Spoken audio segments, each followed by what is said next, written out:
सत श्री अकाल जी सारिਆਂ ਨੂੰ स्वागत है तुहाडा अपने यूट्यूब चैनल मास्टर एजुकेशन ते। अज तो आपां अपने साइंस सबजैक्ट का सिलेबस स्टार्ट करन जा रहे हैं। साडा पहला लैसन होएगा रसायनिक क्रियावां अते समीकरण। आपां ये चैप्टर तां करके चूज़ किया क्योंकि आपां एनालिसिस दे विच देखिया कि इस चैप्टर दे विचों 23 64 ते 66 35 दोनों दे विच जिहड़े क्वेश्चन आए हुए हैं ते 3 तो 4 जिहड़े क्वेश्चन है नंबर के क्वेश्चन है इहदे विचों ही आए हैं। इस करके पहला आपां आपदे ओह वाले चैप्टर करांगे जिन्हां दे विचों ज़्यादा स्कोर मतलब बन रहे ने। बाकी चैप्टर भी करते जावांगे। तो अज आपां यही चैप्टर स्टार्ट करन जा रहे हैं। सो ध्यान नाल सुनियो, एंड तक वीडियो नूं जरूर देखना है। अपना कंसैप्ट जिहड़ा ओह क्लीयर करते जाना है। किसी भी तरह की अगर तुहानूं कोई कन्फ्यूजन होवे किसी कंसैप्ट दे विच तो तुसीं कमेंट करके जरूर कमेंट बॉक्स दे विच पुछ सकते हो। तो स्टार्ट करते हैं जी अज तक चैप्टर। सब तो पहला है रसायनिक क्रिया की है। आपां कहने हैं कि जड़ियाँ क्रियावां दो तरह की होंदियां, एक रसायनिक क्रिया एक भौतिक क्रिया। ठीक है, रसायनिक क्रिया होंदी है जदों कोई पदार्थ जिहड़ा हैगा पदार्थ दे विच रसायनिक परिवर्तन आंदा है। जदों किसी पदार्थ दे विच रसायनिक परिवर्तन आंदा है तो आपां कहने हैं कि वो की है रसायनिक क्रिया हुई है। रसायनिक परिवर्तन का मतलब है कि उसका जिहड़ा उसके तत्त है उसके सूत्र है, ठीक है, तो वह जिहड़ा रसायनिक गुण है वह बदल गए हैं। तो उदों आपां कहांगे कि रसायनिक क्रिया हुई है। भौतिक क्रिया दे विच की हुंदा है, डिफरेंस समझना होवे तो भौतिक क्रिया दे विच आपां सिर्फ डिस्कस करते हैं कि किसी पदार्थ का रंग की है, उसकी कठोरता कितनी है, ठोस है लिक्विड है, ठीक है, तो उसका आपां कहने हैं कि घनता कितनी है, उसका पिघलाव दर्जा कितना है, घनता, उसका उबाल दर्जा, उसका पिघलाव दर्जा, ठीक है, उसका पिघलाव दर्जा, ये सारे काहदे च आ जांदे, ये सारे भौतिक गुणां विच आ जांदे आ। ये सानूं किसी पदार्थ के भौतिक गुण बारे दसदे आ, रंग, कठोरता, घनता, उबाल दर्जा, पिघलाव दर्जा, ठीक है। बट जदों आपां देखना होवे कि किसी पदार्थ दे विच रसायनिक परिवर्तन आया है कि उसकी जिहड़ी बनतर है वही बदल गई है, ठीक है, कुछ नवा पदार्थ बन गया। जो रसायनिक क्रिया होंदी है तो एंड दे विच सानूं जिहड़ा उत्पाद मिल रहा है वो की है एक नवा पदार्थ बन गया शुरू वाले नालों। तो उदों आपां कहांगे कि जिहड़ा परिवर्तन आया और उहदे रसायनिक गुणां दे विच आया ते जिहड़ा परिवर्तन होया वो रसायनिक परिवर्तन होया। तो इस परिवर्तन नूं असीं रसायनिक क्रिया कह दिंदे आं जां प्रतिक्रिया कह दिंदे आं, ठीक है। जिवें आपां एग्जाम्पल लै सकदे हां जलना, मोमबत्ती का जलना, कागज़ का जलना, ठीक है, ये की है एक रसायनिक क्रिया क्योंकि इस विच जिहड़ा कागज़ है वो जल के की है राख बन जाएगा। तो राख की एक नवा प्रोडक्ट है तो ये रिवर्सीबल भी नहीं होंदी कि उन्होंने आपां वापस अपने ओरिजिनल जिहड़ा स्टार्टिंग वाला मूल पदार्थ हुंदा उस विच आपां कन्वर्ट भी नहीं कर सकते, ठीक है। तो एक नवा जिहड़ा पदार्थ बन जाऊगा उहदे आपदे नवे गुण होणगे, ठीक है, जिहड़े अपने मूल पदार्थ नालों अलग होणगे। तो अगला पॉइंट है कि किवें निर्धारित करिए कि कोई रसायनिक क्रिया जिहड़ी है वो हुई है, ठीक है। तो किसी पदार्थ की अगर अवस्था में परिवर्तन आ जाता है जां रंग में परिवर्तन आ जाता है, किसी जदों क्रिया होंदी है तो किसी गैस की उत्पत्ति होंदी है, जिवें हाइड्रोजन गैस आप कहने उत्पन्न होगी, नाइट्रोजन गैस उत्पन्न हुई है, तो रिएक्शन के विचों कोई गैस का निकलना तो वह भी की है निर्धारित करता है कि जिहड़ी क्रिया हुई है रसायनिक क्रिया हुई है। जां तापमान में परिवर्तन आना कि आपां दो पदार्थों को मिलाया तो की है उसका तापमान जिहड़ा हैगा वो वध गया, ठीक है, तापमान उसका वध गया, उस विचों ताप निकलना शुरू हो गया। तो ये सारियां अवस्थावां सानूं की दसदियां, ये दसदियां कि जिहड़ी क्रिया हो रही है वो एक रसायनिक क्रिया है। इन्हां जिहड़े कुछ गुणां नूं आपां देख के निर्धारित करांगे। तो तुहानूं क्वेश्चन पूछा जा सकता है भी इन्हां विचों ऑप्शन दे के भी किहड़ा जिहड़ा अवस्था जां किस तरह का परिवर्तन है जिहड़ा रसायनिक क्रिया नूं नहीं दर्शाउंदा। तो जो अवस्था का परिवर्तन है ये दर्शाउंदा है, रंग में परिवर्तन आ रहा है ये भी दर्शाउंदा है, किसी गैस का निकलना, तापमान का बनना, किसी नवे उत्पाद का बनना जिसके आपदे कुछ नवे रसायनिक गुण होण, ठीक है, तो मूल पदार्थ नालों की है भिन्न होण। तो इन्हां सारिआं नूं आपां की कहांगे ये निर्धारित करनगे रसायनिक क्रिया। तो जे इन्हां चों दस्सिआ होवे भी उसका रंग में परिवर्तन हो, रंग दस रहा, कठोरता बारे, घनता बारे, उबाल दर्जा, ठीक है, पिघलाव दर्जा, तो ये सारे उसके भौतिक गुण है। आपां किसी जिवें आपां किसी चीज़ नूं कह दिंदे आ भी इसदा रंग की है, इसका साइज़ कितना है, ठीक है, तो ये सारे आपां सिर्फ उहदियां भौतिक गल्लां बाहरली जिहड़ी दिख है उहदे बारे गल करदे हुंदे तो वो सिर्फ भौतिक है। तो भौतिक परिवर्तन मतलब मैं कागज़ नूं फोल्ड करके मेरे को एक पेपर सीगा, ठीक है, वड्डा सारा, मैं उन्होंने फोल्ड करता फोल्ड करके मैं की मान लो एरोप्लेन बनाता, बोट बनाती, तो सिर्फ मैं की उसकी शेप बदली है, ठीक है। ਜਾਂ मैं उन्होंने पेंट करता तो मैं सिर्फ की रंग बदलिया, ठीक है। तो ਉਹਦੇ ਨਾਲ ਕੀ ਹੋਇਆ, सिर्फ भौतिक गुण बदल रहे हैं। पर अगर एक्चुअल च रसायनिक क्रिया होने तो बाद नवा पदार्थ बन रहा तो फिर वो साडी रसायनिक क्रिया हो जाती है, रसायनिक परिवर्तन हो जाता है। चलो ये आप एग्जाम्पल्स देखते हैं, क्योंकि एग्जाम्पल भी पूछा गया सी पिछले पेपर के मैं तुहानूं करवाया सी, जिहदे विच भी ऐ पूछा गया सीगा कि 4 ऑप्शनस दे के पूछा गया सी, इन्हां विचों किहड़ियां भौतिक क्रियावां हन ते किहड़ियां नहीं हन। तो रसायनिक क्रिया किहड़ियां जिहड़ियां तुसीं कॉमन दियां याद रखनियां, दुध तो दही बनना ये रसायनिक क्रिया, लोहे नूं जंगाल लगना ये भी रसायनिक क्रिया, भोजन का पाचन ये भी रसायनिक क्रिया, क्योंकि जिहड़ा आपां भोजन खाने वो टुट के की एनर्जी के फॉर्म च कन्वर्ट हो जाता है, ठीक है। एनर्जी बन जाती, ऊर्जा का रूप लै लैंदा, ग्लूकोज बन जाता है तो एक नवा पदार्थ बन गया। साह क्रिया दे विच साह क्रिया भी जिहड़ी हैगी आ वो भी की है एक रसायनिक क्रिया। तो मोमबत्ती का जलना ये भी की है रसायनिक क्रिया। हुण इत्थे कन्फ्यूज नहीं होना, कई बार की बोल देंगे मोमबत्ती का पिघलना, मोमबत्ती का पिघलना, तो मोमबत्ती का पिघलने नूं तुसीं की कहोगे, ये रसायनिक क्रिया नहीं है, ये किहड़ी क्रिया है, ये भौतिक क्रिया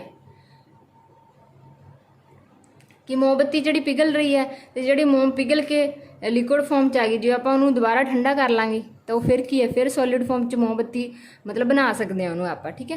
तो इस तरह का जिन्होंने आप रिवर्स कर सकते हैं, दोबारा तो आप ओरिजिनल पोजीशन च लैके आ सकते हैं, वो सिर्फ की है वह भौतिक परिवर्तन दसा रहा है। पर जो एक मोमबत्ती जल गई हैगी आ, ठीक है, वो अलग अलग कैसे तत्तां विच टुट गई, ठीक है। कोई चीज़ जलती है तो कि वो कार्बन डाइऑक्साइड निकलता है, धुआं निकलता है, कुछ वेस्ट मतलब आप कहने राख बच गई, तो कि काफ़ी सारे कंपोनेंट्स के विच टुट गया, तो फिर वो दोबारा जुड़ के उस चीज़ तो नहीं आ सकती ना, वो वापस नहीं आ सकते, वो एक नवे पदार्थ बन चुके हैं। इस करके जलना जोड़ा है ये रसायनिक क्रिया, तो मोमबत्ती का पिघलना कई बार पूछ लेंगे, तो ये तुहाडा भौतिक क्रिया। भौतिक क्रिया के कुछ होर भी एग्जाम्पल्स मैं तुहानूं दस दिंदी हां, जिवें रुख का कट्टना, ठीक है। रुख का कट्टना भी की है, ये भौतिक क्रिया भी, एक रुख कट्टिया गया कि कट्टन तो बाद वो कुछ नवा बन गया, नहीं रहा तो रुख ही है ना, तो वो सिर्फ अपना कि वो फॉर्म बदल गई, भी रुख सीगा तो उन्होंने कट के आप लकड़ बना ली, तो कोई नवी चीज़ नहीं बनी। रुख का कट्टना तुसीं भौतिक परिवर्तन कहोगे, ठीक है। मक्खन का एक बर्तन विच पिघल जाना, मक्खन है जिहड़ा, ठीक है, वो पिघल गया, मक्खन का पिघलना की है, ये भी एक भौतिक परिवर्तन है। तुसीं उन्होंने दोबारा तो ठंडा कर लोगे, फिर मक्खन बन जाएगा वो, ठीक है। अलमारी नूं जंग लगना, किसी भी चीज़ नूं जंग लगना, किसी धात नूं जंग लगना, और रसायनिक परिवर्तन नहीं रहूगा। होर तुसीं भौतिक परिवर्तन विच की कह सकते हो, जिवें बर्फ का पिघलना, ठीक है, बर्फ का पिघलना, तो ये भी की है सारे ये भौतिक परिवर्तन है कि ये रिवर्सीबल है। रिवर्सीबल का मतलब इन्हों दोबारा तो उल्टाया जा सकता है। मोमबत्ती का पिघलना, रुख का कटना, मक्खन का पिघलना, बर्फ का पिघलना, लकड़ी या कागज़ का आप कहने कोई उन्होंने फोल्ड करके कोई चीज़ बना देना, इस तरह की एग्जाम्पल्स तौर तो पूछिया जा सकती समझ गए। चलो नैक्सट देखते हैं जी।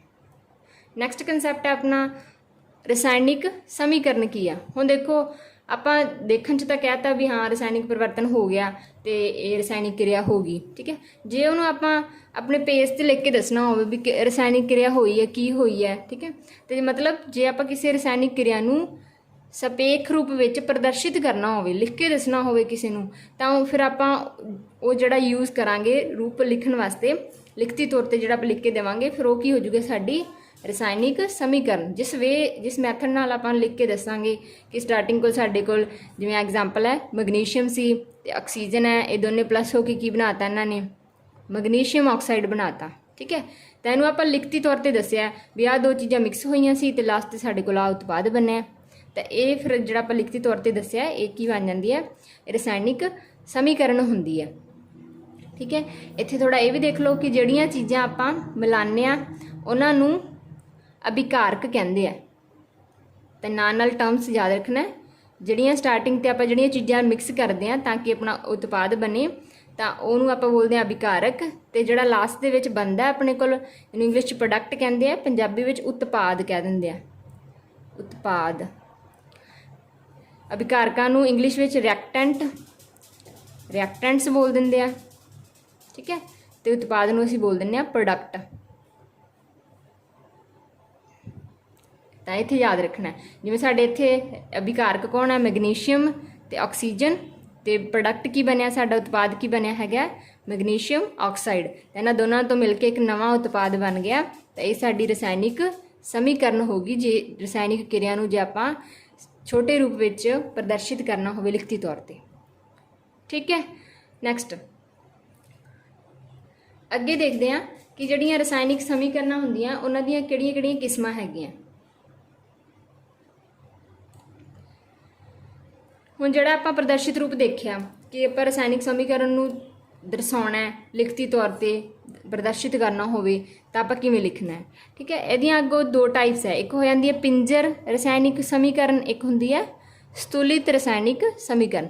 ਇਹਨਾਂ ਦੋਨਾਂ 'ਚ ਫਰਕ ਕੀ ਹੈ, ਕਹਿੰਦੇ ਪਿੰਜਰ ਰਸਾਇਣਿਕ ਸਮੀਕਰਨ ਉਹਨੂੰ ਕਹਿੰਦੇ ਆ ਜਿਸ ਸਮੀਕਰਨ ਵਿੱਚ ਦੋਵੇਂ ਪਾਸੇ ਦਾ ਜਿਹੜਾ ਪੁੰਜ ਹੈ ਉਹ ਬਰਾਬਰ ਨਾ ਹੋਵੇ। ਠੀਕ ਹੈ, ਮਤਲਬ ਸਿੰਪਲ ਆਪਾਂ ਕੀ ਲਿਖਤਾ ਵੀ ਮੈਗਨੀਸ਼ੀਅਮ ਪਲੱਸ ਆਕਸੀਜਨ ਦੋਨਾਂ ਇਹ ਮਤਲਬ ਕਿਰਿਆ ਕਰਕੇ ਕੀ ਬਣਾਤਾ, ਮੈਗਨੀਸ਼ੀਅਮ ਆਕਸਾਈਡ ਬਣਾਤਾ। ਠੀਕ ਹੈ, ਤੇ ਇੱਥੇ ਆਪਾਂ ਦੇਖਾਂਗੇ ਧਿਆਨ ਨਾਲ, ਇੱਧਰ ਮੈਗਨੀਸ਼ੀਅਮ ਦੇ ਕਿੰਨੇ ਪਰਮਾਣੂ ਸੀਗੇ, ਇੱਕ, ਇੱਧਰ ਕਿੰਨੇ ਹੈਗੇ ਆ, ਇੱਧਰ ਵੀ ਕਿੰਨਾ ਹੈਗਾ, ਇੱਕ। ਠੀਕ ਹੈ, ਚਲੋ ਓਕੇ ਹੈ।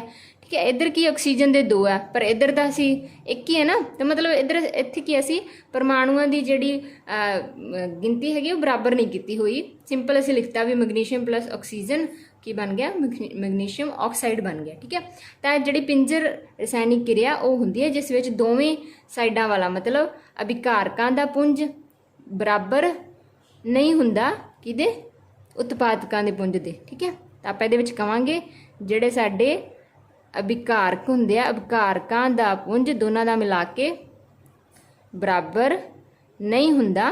ਠੀਕ ਹੈ, ਬਰਾਬਰ ਨਹੀਂ ਹੁੰਦਾ ਕਿਸਦੇ, ਉਤਪਾਦਾਂ ਦੇ ਪੁੰਜ ਦੇ। ਠੀਕ ਹੈ, ਮਤਲਬ ਬਿਨਾਂ ਆਪਾਂ ਬੈਲੈਂਸ ਕੀਤੇ, ਬਿਨਾਂ ਸੰਤੁਲਿਤ ਕੀਤੇ ਜਿਹੜੀ ਆਪਾਂ ਸਮੀਕਰਨ ਸ਼ੋ ਕਰਤੀ ਉਹਨੂੰ ਆਪਾਂ ਬੋਲਦੇ ਨੇ ਪਿੰਜਰ। ਕਿ ਸਿੰਪਲ ਆਪਾਂ ਕੀ ਹੈ, ਇੱਕ ਕੀ ਕਹਿ ਸਕਦੇ ਡੈਮੋ ਦਿੱਤਾ ਵੀ ਹਾਂ ਵੀ ਇਹ ਹੁੰਦੀ ਹੈ ਸਮੀਕਰਨ। ਠੀਕ ਹੈ, ਪਰ ਜਦੋਂ ਆਪਾਂ ਕੀ ਹੈ ਦੋਵੇਂ ਪਾਸੇ ਅਭਿਕਾਰਕਾਂ ਦਾ ਕੁੱਲ ਪੁੰਜ ਬਰਾਬਰ ਕਰ ਦਈਏ, ਮਤਲਬ ਬੈਲੈਂਸ ਕਰ ਲਈਏ ਕਿਹਦੇ, ਉਤਪਾਦਾਂ ਦੇ ਕੁੱਲ ਪੁੰਜ ਦੇ, ਫਿਰ ਇਸ ਤਰ੍ਹਾਂ ਦੀ ਸਮੀਕਰਨ ਨੂੰ ਅਸੀਂ ਬੋਲਾਂਗੇ ਕਿ ਉਹ ਸਮੀਕਰਨ ਰਸਾਇਣਿਕ ਸਮੀਕਰਨ ਕੀ ਹੈ, ਸੰਤੁਲਿਤ ਹੈ। ਤਾਂ ਇਹ ਕਿਉਂ ਕਰਨਾ ਪੈਂਦਾ ਹੈ, ਕਹਿੰਦੇ ਇਹਦੇ ਲਈ ਇੱਕ ਨਿਯਮ ਆਪਾਂ ਪੜ੍ਹ ਕੇ ਆਏ ਹਾਂ ਪਿਛਲੀ ਕਲਾਸਾਂ ਵਿੱਚ, ਪੁੰਜ ਦੇ ਸੰਰਖਣ ਨਿਯਮ ਅਨੁਸਾਰ। ਪੁੰਜ ਦਾ ਸੰਰਖਣ ਨਿਯਮ ਕੰਜ਼ਰਵੇਸ਼ਨ ਆਫ ਮਾਸ, ਇੱਕ ਨਿਊਟਨ ਦੇ ਲਾਅ ਤੋਂ ਪਹਿਲਾਂ ਵੀ ਆਪਾਂ ਪੜ੍ਹਦੇ ਹਾਂ ਇੱਕ, ਕਿ ਜਿਹੜਾ ਕਿਸੇ ਵੀ ਰਸਾਇਣਿਕ ਕਿਰਿਆ ਦੇ ਵਿੱਚ ਜਿਹੜਾ ਪੁੰਜ ਹੈ ਉਹ ਨਾ ਹੀ ਕੀ ਪੈਦਾ ਹੁੰਦਾ ਹੈ, ਨਾ ਹੀ ਪੈਦਾ ਕੀਤਾ ਜਾ ਸਕਦਾ ਹੈ ਤੇ ਨਾ ਹੀ ਨਸ਼ਟ ਕੀਤਾ ਜਾ ਸਕਦਾ ਹੈ। ਠੀਕ ਹੈ, ਇਹ ਸਾਡਾ ਪੁੰਜ ਦੇ ਸੰਰਖਣ ਦਾ ਨਿਯਮ ਕਹਿੰਦਾ ਹੈ ਕਿ ਰਸਾਇਣਿਕ ਕਿਰਿਆ ਜਿਹੜੀ ਮਰਜ਼ੀ ਹੋਵੇ। ਠੀਕ ਹੈ, ਸਾਡੇ ਬ੍ਰਹਿਮੰਡ ਦੇ ਵਿੱਚ ਵੀ ਹੈ, ਕੋਈ ਵੀ ਜਿਹੜਾ ਪੁੰਜ ਹੈ, ਕੋਈ ਵੀ ਨਵੀਂ ਚੀਜ਼ ਹੈ ਉਹ ਮਤਲਬ ਐਵੇਂ ਨਹੀਂ ਬਣਦੀ, ਉਹ ਕਿਸੇ ਹੋਰ ਦਾ ਪੁੰਜ ਜਿਹੜਾ ਹੈਗਾ ਉਹ ਕਨਵਰਟ ਹੁੰਦਾ ਕਿਸੇ ਹੋਰ ਦੇ ਪੁੰਜ 'ਚ, ਨਵਾਂ ਪੁੰਜ ਨਹੀਂ ਬਣਦਾ। ਬ੍ਰਹਿਮੰਡ 'ਚ ਬਸ ਜਿੰਨਾ ਪੁੰਜ ਹੈਗਾ ਓਨਾ ਹੀ ਹੈ, ਤੇ ਜੇ ਕੋਈ ਨਵੀਂ ਚੀਜ਼ ਬਣ ਰਹੀ ਹੈ ਉਹ ਕਿਸੇ ਹੋਰ ਦੇ ਪੁੰਜ ਨੂੰ ਮਤਲਬ ਕਨਵਰਟ ਹੋ ਕੇ ਬਣ ਰਹੀ ਹੈ। ਕਿਸੇ ਹੋਰ ਦੇ ਪੁੰਜ ਨੂੰ ਮਤਲਬ ਇੱਕ ਚੀਜ਼ ਅਗਰ ਨਸ਼ਟ ਹੋ ਰਹੀ ਹੈ ਤਾਂ ਉਹ ਦੂਸਰੇ 'ਚ ਕਨਵਰਟ ਹੋ ਰਹੀ ਹੈ, ਐਵੇਂ ਨਹੀਂ ਕਹਿ ਸਕਦੇ ਉਹ ਨਸ਼ਟ ਹੋ ਗਈ, ਨਸ਼ਟ ਨਹੀਂ ਹੋਈ, ਉਹ ਕਿਸੇ ਦੂਸਰੇ ਫਾਰਮ ਦੇ ਵਿੱਚ ਤਬਦੀਲ ਹੋ ਗਈ। ਠੀਕ ਹੈ, ਤਾਂ ਆਪਾਂ ਕਹਾਂਗੇ ਕਿਸੇ ਵੀ ਕਿਰਿਆ ਵਿੱਚ ਪੁੰਜ ਨਾ ਤਾਂ ਪੈਦਾ ਕੀਤਾ ਜਾ ਸਕਦਾ ਹੈ ਤੇ ਨਾ ਹੀ ਨਸ਼ਟ ਕੀਤਾ ਜਾ ਸਕਦਾ ਹੈ। ਇਹਦਾ ਮਤਲਬ ਕੀ ਹੈ ਕਿ ਸਟਾਰਟਿੰਗ 'ਤੇ ਅਸੀਂ ਜਿੰਨੇ ਅਭਿਕਾਰਕਾਂ ਦਾ ਸਾਡਾ ਪੁੰਜ ਹੋਊਗਾ, ਜਿੰਨੇ ਅਸੀਂ ਅਭਿਕਾਰਕ ਲੈ ਕੇ ਚੱਲੇ ਹੋਵਾਂਗੇ ਉਹਨਾਂ ਸਾਰਿਆਂ ਦੇ ਵਿੱਚ ਜਿੰਨੇ ਪਰਮਾਣੂ ਹੋਣਗੇ, ਜਿੰਨਾ ਉਹਨਾਂ ਦਾ ਪੁੰਜ ਹੋਊਗਾ, ਰਿਐਕਸ਼ਨ ਤੋਂ ਬਾਅਦ, ਕਿਰਿਆ ਤੋਂ ਬਾਅਦ ਉਤਪਾਦ ਦਾ ਪੁੰਜ ਵੀ ਓਨਾ ਹੀ ਹੋਣਾ ਚਾਹੀਦਾ। ਠੀਕ ਹੈ, ਇਹ ਕਦੇ ਵੀ ਕੀ ਹੈ ਆਪਾਂ ਕਹਿ ਸਕਦੇ ਹਾਂ ਬਰਾਬਰ ਹੀ ਹੋਊਗਾ, ਕਦੇ ਵੀ ਨਾ ਬਰਾਬਰ ਨਹੀਂ ਹੋਣਾ। ਠੀਕ ਹੈ, ਇਹਨੂੰ ਥੋੜ੍ਹਾ ਡਿਟੇਲ ਦੇ ਵਿੱਚ ਹੋਰ ਪੜ੍ਹ ਲੈਂਦੇ ਹਾਂ ਕਿ ਰਸਾਇਣਿਕ ਜਿਹੜੀ ਆਪਣੀ ਰਸਾਇਣਿਕ ਸਮੀਕਰਨ ਹੈ ਉਹਨੂੰ ਆਪਾਂ ਸੰਤੁਲਿਤ ਕਿਵੇਂ ਕਰਨਾ ਹੁੰਦਾ, ਜ਼ਰੂਰੀ ਕਿਉਂ ਹੁੰਦਾ ਹੈ। ਤਾਂ ਮੈਂ ਤੁਹਾਨੂੰ ਦੱਸਦਾ, ਕਿਉਂਕਿ ਪੁੰਜ ਦਾ ਸੰਰਖਣ ਨਿਯਮ ਲੱਗਦਾ ਹਰੇਕ ਚੀਜ਼ 'ਤੇ, ਜਿੰਨੀਆਂ ਵੀ ਕਿਰਿਆਵਾਂ ਸਾਡੇ ਬ੍ਰਹਿਮੰਡ ਦੇ ਵਿੱਚ ਹੁੰਦੀਆਂ। ਮਤਲਬ ਕਹਿਣ ਦਾ ਮਤਲਬ ਹੈ ਕਿ ਰਸਾਇਣਿਕ ਕਿਰਿਆ ਦੇ ਵਾਪਰਨ ਤੋਂ ਪਹਿਲਾਂ, ਮਤਲਬ ਸ਼ੁਰੂ ਜਦੋਂ ਹੋਈ ਸੀ ਉਸ ਪਹਿਲਾਂ ਸਾਡੇ ਕੋਲ ਕੀ ਸੀਗਾ, ਤੇ ਅੰਤ ਵਿੱਚ ਜਦੋਂ ਰਸਾਇਣਿਕ ਕਿਰਿਆ ਹੋ ਗਈ ਹਰ ਇੱਕ ਤੱਤ ਦੇ ਪਰਮਾਣੂਆਂ ਦੀ ਸੰਖਿਆ ਬਰਾਬਰ ਰਹਿੰਦੀ ਹੈ। ਬਰਾਬਰ ਰਹਿੰਦੀ ਹੈ ਮਤਲਬ ਜਿਵੇਂ ਮੇਰੇ ਕੋਲ ਇੱਥੇ 2 ਮੈਗਨੀਸ਼ੀਅਮ ਦੇ ਮੈਂ ਪਰਮਾਣੂ ਲੈ ਕੇ ਚੱਲੀ। ਠੀਕ ਹੈ, ਮੈਗਨੀਸ਼ੀਅਮ ਤੱਤ ਦੇ ਮੈਂ 2 ਪਰਮਾਣੂ ਲਏ, ਤੇ ਰਿਐਕਸ਼ਨ ਤੋਂ ਬਾਅਦ ਵੀ ਕੀ ਹੈ ਮੈਗਨੀਸ਼ੀਅਮ ਦੇ ਮੇਰੇ ਕੋਲ 2 ਪਰਮਾਣੂ ਹੀ ਰਹਿਣੇ ਚਾਹੀਦੇ ਆ। ਠੀਕ ਹੈ, ਤੇ ਇੱਥੇ ਮੇਰੇ ਕੋਲ ਆਕਸੀਜਨ ਦੇ 2 ਪਰਮਾਣੂ ਸੀ, ਇੱਥੇ ਵੀ ਮੇਰੇ ਕੋਲ ਆਕਸੀਜਨ ਦੇ 2 ਪਰਮਾਣੂ। ਕਿਵੇਂ? ਆ ਜਿਹੜਾ 2 ਹੈ ਇਹ ਦੋਵਾਂ ਅੱਗੇ ਲੱਗਿਆ ਹੁੰਦਾ, ਮਤਲਬ ਇੱਥੋਂ 2 ਹੀ ਮੈਗਨੀਸ਼ੀਅਮ ਹੈ ਤੇ 2 ਹੀ ਇੱਥੇ ਆਕਸੀਜਨ ਹੈ। ਠੀਕ ਹੈ, ਤਾਂ ਇਹਦੇ ਦੋਵਾਂ ਦੇ ਅੱਗੇ 2 ਲਗਾਤਾ, ਇਹਦਾ ਮਤਲਬ ਇਹ 2 Mg ਵੀ ਹੈ ਤੇ 2 ਆਕਸੀਜਨ ਵੀ ਹੈ। ਇਹਨੂੰ ਐਂ ਹੀ ਪੜਾਂਗੇ ਆਪਾਂ, 2 ਮੈਗਨੀਸ਼ੀਅਮ ਤੇ 2 ਆਕਸੀਜਨ। ਇਹਦਾ ਮਤਲਬ ਦੋਵੇਂ ਪਾਸੇ ਜਿੰਨੇ ਮੈਗਨੀਸ਼ੀਅਮ ਦੇ ਪਰਮਾਣੂਆਂ ਦੀ ਸੰਖਿਆ ਉਨੇ ਹੀ ਇੱਧਰ ਉਤਪਾਦਾਂ ਵਿੱਚ ਵੀ ਉਨੇ ਹੀ ਪਰਮਾਣੂ, ਮਤਲਬ ਮੈਗਨੀਸ਼ੀਅਮ ਦੇ ਪਰਮਾਣੂ ਹੈਗੇ ਆ। ਜਿੰਨੇ ਇੱਧਰ ਅਭਿਕਾਰਕਾਂ ਵਿੱਚ ਆਪਣੇ ਕੋਲ ਆਕਸੀਜਨ ਦੇ ਪਰਮਾਣੂ ਸੀ, ਉਨੇ ਹੀ ਸਾਡੇ ਇੱਧਰ ਉਤਪਾਦਾਂ ਵਿੱਚ ਵੀ ਸਾਡੇ ਕੋਲ ਉਨੇ ਹੀ ਆਕਸੀਜਨ ਦੇ ਪਰਮਾਣੂ ਹੈਗੇ ਆ। ਮਤਲਬ ਬੌਥ ਸਾਈਡ ਜਿਹੜਾ ਟੋਟਲ ਪੁੰਜ ਹੈ ਉਹ ਕੀ ਹੈ? ਬਰਾਬਰ ਹੈ। ਤੁਸੀਂ ਕਹੋਗੇ ਸੰਤੁਲਿਤ ਰਸਾਇਣਿਕ ਸਮੀਕਰਨ ਉਹ ਹੁੰਦੀ ਹੈ ਜਿਸ ਵਿੱਚ ਅਭਿਕਾਰਕਾਂ ਦਾ ਪੁੰਜ ਬਰਾਬਰ ਹੋਵੇ ਉਤਪਾਦਾਂ ਦੇ ਪੁੰਜ ਦੇ। ਠੀਕ ਹੈ, ਚਲੋ ਇੱਥੇ ਹੁਣ ਧਿਆਨ ਰੱਖਣ ਜੋ ਗੱਲਾਂ ਕਿਹੜੀਆਂ ਸੀਗੀਆਂ, ਜਿੱਥੋਂ ਕੁਐਸਚਨ ਬਣਿਆ ਸੀਗਾ ਮੈਂ ਤੁਹਾਨੂੰ ਦੱਸ ਦਿੰਦੀ ਹਾਂ। ਇੱਥੇ ਕੁਐਸਚਨ ਬਣਿਆ ਸੀਗਾ ਕਿ ਜਦੋਂ ਰਸਾਇਣਿਕ ਕਿਰਿਆ ਹੁੰਦੀ ਹੈ ਤਾਂ ਉਸ ਵਿੱਚ ਜਿਹੜੇ ਵੀ ਤੱਤ ਸ਼ਾਮਿਲ ਹੁੰਦੇ ਆ, ਸ਼ਾਮਿਲ ਜਿਹੜੇ ਤੱਤ ਹੁੰਦੇ ਆ ਉਹਨਾਂ ਤੱਤਾਂ ਦਾ ਜਾਂ ਜਿਹੜੇ ਯੌਗਿਕ ਹੁੰਦੇ ਆ ਉਹਨਾਂ ਯੌਗਿਕਾਂ ਦਾ ਕਦੇ ਸੂਤਰ ਨਹੀਂ ਬਦਲਦਾ। ਸੂਤਰ ਨਹੀਂ ਬਦਲਦਾ ਮਤਲਬ ਹੁਣ ਮੈਗਨੀਸ਼ੀਅਮ ਹੈ ਉਹ ਰਹੂਗਾ ਤਾਂ ਮੈਗਨੀਸ਼ੀਅਮ ਹੀ ਅਸੀਂ ਅਗਲੇ ਪਾਸੇ 2 ਲਗਾਤਾ, ਕੋਈ ਗੱਲ ਨਹੀਂ, ਉਹ ਤਾਂ ਮਲਟੀਪਲ ਹੈ। ਆਪਾਂ ਕਹਿ ਦਿੰਦੇ ਵੀ 2 ਮੈਗਨੀਸ਼ੀਅਮ 3 ਮੈਗਨੀਸ਼ੀਅਮ। ਠੀਕ ਹੈ, ਤੇ ਮੈਗਨੀਸ਼ੀਅਮ ਦਾ ਜਿਹੜਾ ਫਾਰਮੂਲਾ ਉਹ ਤਾਂ Mg ਹੀ ਰਹਿਣਾ ਹੈ, ਨਹੀਂ ਹੁਣ Mg ਤੋਂ ਕੀ ਹੈ N ਬਣ ਜੂਗਾ। ਹੁਣ ਇਹ ਤਾਂ ਨਹੀਂ ਲੈ ਕੇ ਮੈਗਨੀਸ਼ੀਅਮ ਚੱਲੇ ਸੀ ਤੇ ਆਪਣੇ ਕੋਲ ਜਦੋਂ ਉਤਪਾਦ ਬਣੂਗਾ ਤੇ ਉਹਦੇ ਵਿੱਚ ਨਾਈਟ੍ਰੋਜਨ ਬਣ ਜੇ। ਠੀਕ ਹੈ, ਤੇ ਕਦੇ ਵੀ ਕੀ ਹੈ ਇੱਕ ਤੱਤ ਜਿਹੜਾ ਹੈਗਾ ਉਹ ਕਿਸੇ ਦੂਸਰੇ ਤੱਤ ਦੇ ਵਿੱਚ ਤਬਦੀਲ ਨਹੀਂ ਹੋਵੇਗਾ। ਠੀਕ ਹੈ, ਤਾਂ ਇੱਥੋਂ ਮੈਂ ਤੁਹਾਨੂੰ ਸਮਝਾਉਣਾ ਚਾਹਾਂਗੀ ਕਿ ਮੰਨ ਲਓ ਜਿਵੇਂ ਆਪਣੇ ਕੋਲ ਆਹ ਵਾਲੀ ਆਪਣੇ ਕੋਲ ਇੱਕ ਸਮੀਕਰਨ ਹੈਗੀ ਆ ਜਿਹਦੇ ਵਿੱਚ ਆਪਣੇ ਕੋਲ ਆਇਰਨ ਹੈਗਾ Fe, ਉਹਦੇ ਵਿੱਚ ਆਪਾਂ ਪਾਣੀ ਦੇ ਜਿਹੜੇ ਪਾਣੀ ਮਿਕਸ ਕਰ ਰਹੇ ਹਾਂ Fe+ H2O ਮਤਲਬ ਪਾਣੀ, ਤਾਂ ਆਪਣੇ ਕੋਲ ਪ੍ਰੋਡਕਟ ਕੀ ਬਣ ਰਿਹਾ Fe3O4 ਤੇ H2 ਹਾਈਡਰੋਜਨ ਗੈਸ ਆਪਣੇ ਕੋਲ ਬਾਹਰ ਨਿਕਲਦੀ ਹੈ। ਠੀਕ ਹੈ, ਹਾਈਡਰੋਜਨ ਗੈਸ ਬਣਦੀ ਹੈ। ਤੇ ਜੇ ਆਪਾਂ ਇਹਨੂੰ ਬੈਲੈਂਸ ਕਰਨ ਲੱਗ ਜਾਈਏ ਤਾਂ ਇੱਥੇ ਕੀ ਆਪਣੇ ਕੋਲ ਇੱਥੇ ਇਹ ਬੈਲੈਂਸ ਨਹੀਂ ਹੈਗੀ, ਤੁਸੀਂ ਧਿਆਨ ਨਾਲ ਦੇਖੋਗੇ ਤਾਂ ਇੱਥੇ ਤੁਹਾਨੂੰ ਥੋੜਾ ਬੈਲੈਂਸ ਦਾ ਵੀ ਪਤਾ ਲੱਗ ਜੂਗਾ। ਇੱਥੇ ਆਪਣੇ ਕੋਲ ਆਇਰਨ ਦਾ 1 ਅਣੂ ਹੈ, ਇੱਧਰ ਕਿੰਨੇ ਹੈ? ਇੱਥੇ Fe3 ਲਿਖਿਆ ਹੋਇਆ, ਮਤਲਬ ਇੱਧਰ 1 ਪਰਮਾਣੂ ਹੈ ਤੇ ਇੱਧਰ 3 ਹੈ। ਤੈਨੂੰ ਬੈਲੈਂਸ ਕਰਨਾ ਪਊਗਾ ਸਾਡੇ ਕੋਲ। ਇੱਥੇ ਆਪਾਂ ਅਗਰ ਇਹਦੇ ਅੱਗੇ 3 ਲਗਾ ਦਾਂਗੇ ਤਾਂ ਹੁਣ ਸਹੀ ਹੈ, ਇੱਧਰ ਵੀ 3 ਹੋ ਗਏ ਤੇ ਇੱਧਰ ਵੀ ਤੁਹਾਡੇ 3 ਹੋ ਗਏ। ਠੀਕ ਹੈ, ਹੁਣ ਤੁਸੀਂ ਆਕਸੀਜਨ ਦੇ ਦੇਖੋ, ਇੱਧਰ ਆਕਸੀਜਨ 1 ਹੈ ਕਿਉਂਕਿ ਇੱਥੇ 1 ਲੱਗਿਆ ਹੋਇਆ, ਇੱਧਰ ਕੁਛ ਨਹੀਂ ਲੱਗਿਆ ਤਾਂ 1 ਤਾਂ ਹੁੰਦਾ ਹੀ ਹੈ ਨਾ। ਤੇ ਇੱਥੇ ਆਕਸੀਜਨ ਦਾ 1 ਹੈਗਾ ਪਰਮਾਣੂ ਤੇ ਇੱਧਰ ਕਿੰਨੇ ਹੈ? 4। ਤਾਂ ਹੁਣ ਆਪਾਂ ਨੂੰ ਇੱਥੇ ਇਹਨੂੰ ਵੀ ਬੈਲੈਂਸ ਕਰਨਾ ਪਊਗਾ। ਇੱਧਰ ਆਕਸੀਜਨ ਦੇ 4 ਹੈ, ਇੱਧਰ ਆਪਾਂ ਜੇ ਇੱਥੇ ਅੱਗੇ 4 ਲਗਾ ਦਈਏ ਤਾਂ ਇਹ ਵੀ 4 ਹੋ ਜਾਣਗੇ ਤੇ ਪ੍ਰੋਡਕਟ 'ਚ ਵੀ 4 ਹੈ। ਠੀਕ ਹੈ, ਓਕੇ ਹੈ। ਤੀਸਰਾ ਆਪਣਾ ਰਹਿ ਗਿਆ ਹਾਈਡਰੋਜਨ। ਹਾਈਡਰੋਜਨ ਇੱਧਰ ਕਿੰਨੇ ਹੈ? 2 ਹੈ, ਪਰ ਅੱਗੇ ਆਪਾਂ 4 ਲਗਾਏ ਹੋਏ ਤੇ 8 ਬਣ ਗਏ। ਹੁਣ 4H2O ਇਹ ਵਾਲਾ। ਤਾਂ ਇੱਥੋਂ ਜੇ ਤੁਸੀਂ ਹਾਈਡਰੋਜਨ ਦੇ ਦੇਖੋਗੇ ਤਾਂ ਇੱਥੇ ਕੀ ਹੈ? 4 2 ਨਹੀਂ 8। ਹਾਈਡਰੋਜਨ ਦੇ ਇੱਧਰ ਹੈਗੇ 8 ਤੇ ਇੱਧਰ ਕਿੰਨੇ ਹੈਗੇ ਆ? ਇੱਧਰ 2 ਹੈ। ਤੇ 8 ਬਣਾਉਣ ਵਾਸਤੇ ਅਸੀਂ ਇਹਦੇ ਅੱਗੇ ਕੀ ਲਗਾ ਦਾਂਗੇ? 4 ਲਗਾ ਦਾਂਗੇ। ਤਾਂ ਸਾਡੀ ਫਾਈਨਲ ਇਕੁਏਸ਼ਨ ਕੀ ਬਣ ਜੂਗੀ? ਫਾਈਨਲ ਇਕੁਏਸ਼ਨ ਬਣ ਜੂਗੀ ਸਾਡੀ ਸਮੀਕਰਨ 10Fe plus 4 ਲੈ ਲਿਆ ਆਪਾਂ ਪਰਮਾਣੂ ਪਾਣੀ ਦੇ, ਇੱਧਰ ਬਣ ਜਾਏਗਾ ਆਪਣੇ ਕੋਲ ਇਹ ਐਵੇਂ ਰਹੇਗਾ Fe3O4 plus 4H2। ਠੀਕ ਹੈ, ਤੇ ਇਹ ਸਾਡੀ ਸੰਤੁਲਿਤ ਸਮੀਕਰਨ ਬਣ ਚੁੱਕੀ ਹੈ। ਹੁਣ ਮੈਂ ਜਿਹੜੀ ਤੁਹਾਨੂੰ ਧਿਆਨ ਰੱਖਣ ਜੋ ਗੱਲ ਦੱਸ ਰਹੀ ਸੀ ਕਿ ਜਿਹੜਾ ਇੱਕ ਤੱਤ ਹੈ, ਹੁਣ ਜਿਵੇਂ ਇੱਧਰ ਆਪਾਂ ਲੈ ਕੇ ਚੱਲੇ Fe, ਹੁਣ ਮੈਂ ਕਹਿੰਦਾ ਵੀ ਇੱਥੇ ਕੀ ਹੈ, ਮੈਂ ਕੋਈ ਹੋਰ ਲੈ ਲਾ, ਮੈਂ ਕਹਿੰਦਾ ਇੱਥੇ ਮੈਗਨੀਸ਼ੀਅਮ ਬਣ ਗਿਆ। ਤਾਂ ਇਹ ਕਦੇ ਵੀ ਪੋਸੀਬਲ ਨਹੀਂ ਹੈ ਕਿ ਜਿਹੜੇ ਤੁਹਾਡੇ ਤੱਤ ਹੈਗੇ ਆ ਜਿਹੜੇ ਆਪਣੇ ਅਭਿਕਾਰਕਾਂ ਵਿੱਚ ਹੋਣਗੇ ਉਹੀ ਤੱਤ ਸਾਡੇ ਉਤਪਾਦਾਂ ਵਿੱਚ ਹੋਣੇ ਚਾਹੀਦੇ ਆ। ਕਦੇ ਵੀ ਜਿਹੜਾ ਤੱਤ ਹੈ ਉਹ ਨਹੀਂ ਬਦਲਦਾ। ਠੀਕ ਹੈ, ਤੇ ਨਾ ਹੀ ਕਹਿੰਦੇ ਜਿਹੜਾ ਯੌਗਿਕ ਹੈਗਾ ਉਹਨੂੰ ਆਪਾਂ ਬਦਲ ਸਕਦੇ ਹਾਂ। ਜਿਵੇਂ ਦੇਖੋ ਮੈਂ ਪਾਣੀ ਦੇ ਮੇਰੇ ਕੋਲ H2O ਸੀਗਾ। ਠੀਕ ਹੈ, H2O ਵਾਟਰ ਦਾ ਮੋਲੀਕਿਊਲ ਸੀਗਾ। ਮੈਂ ਇਹਨੂੰ ਬੈਲੈਂਸ ਕਰਨ ਵਾਸਤੇ ਮੇਰੇ ਕੋਲ ਉੱਧਰ ਮੈਨੂੰ 4 ਹਾਈਡਰੋਜਨ ਚਾਹੀਦੇ ਸੀ, ਤਾਂ ਮੈਂ ਐ ਨਹੀਂ ਕਰ ਸਕਦੀ ਵੀ ਮੈਂ ਇੱਥੇ ਹਾਈਡਰੋਜਨ ਦੇ ਐਂ ਕਰ ਦਿੰਦੀ, ਲੋ ਵੀ ਐਵੇਂ ਵੀ 4 ਬਣੀ ਜਾਂਦੇ ਆ। ਤਾਂ ਇਹ ਸਟੈਪ ਨਹੀਂ ਕਰ ਸਕਦੇ ਆਪਾਂ। ਠੀਕ ਹੈ, ਕਦੇ ਵੀ ਕਿਸੇ ਮੋਲੀਕਿਊਲ ਮਤਲਬ ਹਾਈਡਰੋਜਨ ਦਾ ਜਿਹੜਾ ਜਿਵੇਂ ਪਾਣੀ ਦਾ ਮੋਲੀਕਿਊਲ ਸੀਗਾ ਇਹਦਾ ਆਪਾਂ ਸਟਰਕਚਰ ਨਹੀਂ ਬਦਲ ਸਕਦੇ। ਜਾਂ ਤੁਸੀਂ ਕਹਿੰਦੇ ਮੈਂ ਇਸ ਤਰ੍ਹਾਂ ਲਿਖ ਦਿੰਦੇ ਹਾਂ, ਚਲੋ ਅੱਗੇ ਨਾ ਲਗਾ ਕੇ ਪਿੱਛੇ ਲਗਾ ਦਿਓ। ਤੁਸੀਂ ਕਹੋਗੇ ਲੈ ਆਕਸੀਜਨ ਦੇ 2 ਹੀ ਕਰਨੇ ਆ, ਇੱਥੇ ਕਿ ਲਿਖ ਦਿੰਦੇ ਆ ਤਾਂ ਹਾਈਡਰੋਜਨ ਦੇ 4 ਹੋ ਗਏ, ਆਕਸੀਜਨ ਦੇ 2। ਤਾਂ ਤੁਸੀਂ ਇਸ ਤਰ੍ਹਾਂ ਦਾ ਜਿਹੜਾ ਯੌਗਿਕ ਹੈ ਉਸ ਦਾ ਸੂਤਰ ਨਹੀਂ ਬਦਲ ਸਕਦੇ, ਠੀਕ ਹੈ। ਨਾ ਹੀ ਤੱਤ ਬਦਲ ਸਕਦਾ, ਠੀਕ ਹੈ, ਨਾ ਹੀ ਕਹਿੰਦੇ ਤੱਤ ਬਦਲ ਸਕਦਾ। ਜਿਵੇਂ ਮੈਂ ਕਹਿੰਦਾ ਵੀ ਇੱਥੇ ਆਪਾਂ ਆਇਰਨ ਲੈ ਕੇ ਚੱਲੇ ਸੀ ਤੇ ਇੱਦੇ ਮੈਗਨੀਸ਼ੀਅਮ ਬਣ ਜਾਏਗਾ, ਇਹ ਵੀ ਨਹੀਂ ਹੋ ਸਕਦਾ ਕਦੇ, ਠੀਕ ਹੈ। ਤੇ ਨਾ ਹੀ ਇਸ ਤਰ੍ਹਾਂ ਹੋ ਸਕਦਾ ਕਿ ਤੁਸੀਂ ਪਾਣੀ ਜਿਹੜਾ ਉਹਦਾ ਮੋਲੀਕਿਊਲ ਹੈਗਾ H2O, ਇਸ ਨੂੰ ਬੈਲੈਂਸ ਕਰਦੇ ਕਰਦੇ ਤੁਸੀਂ ਇਹਦੀ ਆਹ ਫਾਰਮ ਬਣਾ ਦਿਓ, ਤਾਂ ਇਸ ਤਰ੍ਹਾਂ ਇਹ ਚੇਂਜ ਨਹੀਂ ਹੋ ਸਕਦੇ। ਹੋਰ ਤੁਸੀਂ ਕੀ ਕਹਿ ਸਕਦੇ ਹੋ ਕਿ ਜਿਹੜੇ बैलेंस करना ਤਾਂ ਜ਼ਰੂਰੀ ਹੈ क्योंकि कदे भी ਜਿਹੜੇ परमाणु है वो कदे नष्ट नहीं होंगे। ਆਪਾਂ ਉੱਪਰ पढ़ के आए हैं, ठीक है। कोई भी परमाणु मिश्रण तो अलोप भी नहीं हो सकता। जो मैं कहता भी इत्थे मैं आयरन लैके चली, इत्थे मेरा आयरन होवे ही ना, ठीक है। इस तरह की इक्वेशन बना लो तुसी, Fe4H2O, ਇੱਥੇ ਤੁਸੀਂ ਕਹਿ ਦਿਓ ਵੀ ਸਿੰਪਲ ਕੀ ਹੈ, O4 ਬਚ ਗਿਆ ਤੇ ਜਿਹੜਾ ਹਾਈਡਰੋਜਨ ਬਾਹਰ ਨਿਕਲ ਗਿਆ। ਤਾਂ ਆਪਾਂ ਕੀ ਕਰਤਾ ਇੱਥੋਂ, ਆਹ ਵਾਲਾ ਤੱਤ ਕੀ ਕਰਤਾ, ਅਲੋਪ ਹੀ ਕਰਤਾ, ਠੀਕ ਹੈ।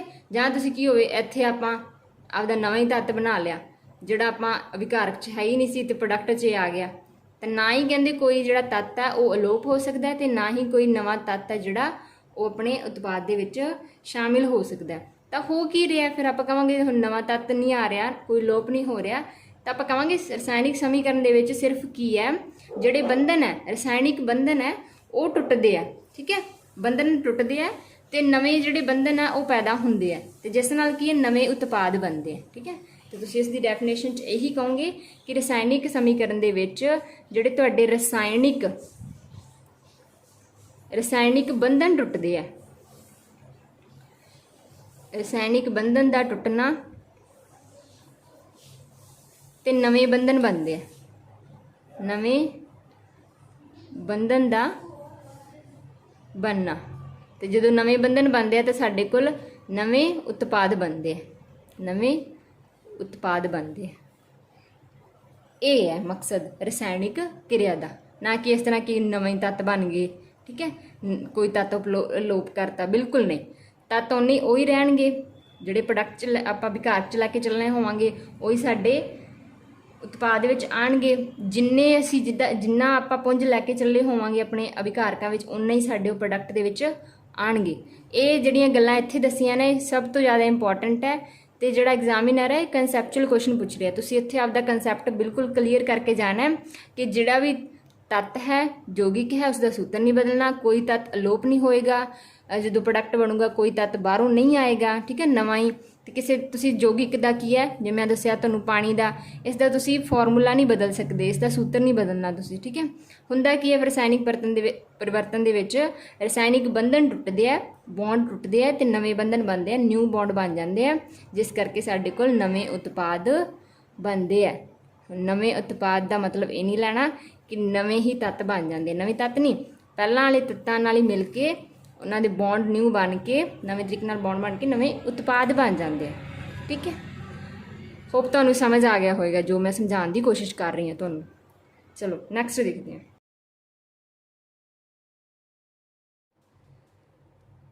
ਹਾਂਜੀ, ਤਾਂ ਆਪਾਂ ਜਿਹੜੀਆਂ ਕਿਰਿਆਵਾਂ ਤਾਪ ਦੇ ਆਧਾਰ 'ਤੇ ਹੁੰਦੀਆਂ, ਜਿਨ੍ਹਾਂ ਵਿੱਚੋਂ ਤਾਪ ਨਿਕਲਦਾ ਹੈ ਤੇ ਜਿਨ੍ਹਾਂ ਵਿੱਚ ਤਾਪ ਸੋਖਿਆ ਜਾਂਦਾ, ਉਸ ਦੇ ਆਧਾਰ 'ਤੇ ਆਪਾਂ ਕਿਰਿਆਵਾਂ ਨੂੰ ਵੰਡਾਂਗੇ। ਤਾਂ ਇਹ ਦੋ ਤਰ੍ਹਾਂ ਦੀਆਂ ਹੋ ਜਾਂਦੀਆਂ, ਤਾਪ ਨਿਕਾਸੀ ਕਿਰਿਆਵਾਂ ਤੇ ਤਾਪ ਸੋਖੀ ਕਿਰਿਆਵਾਂ।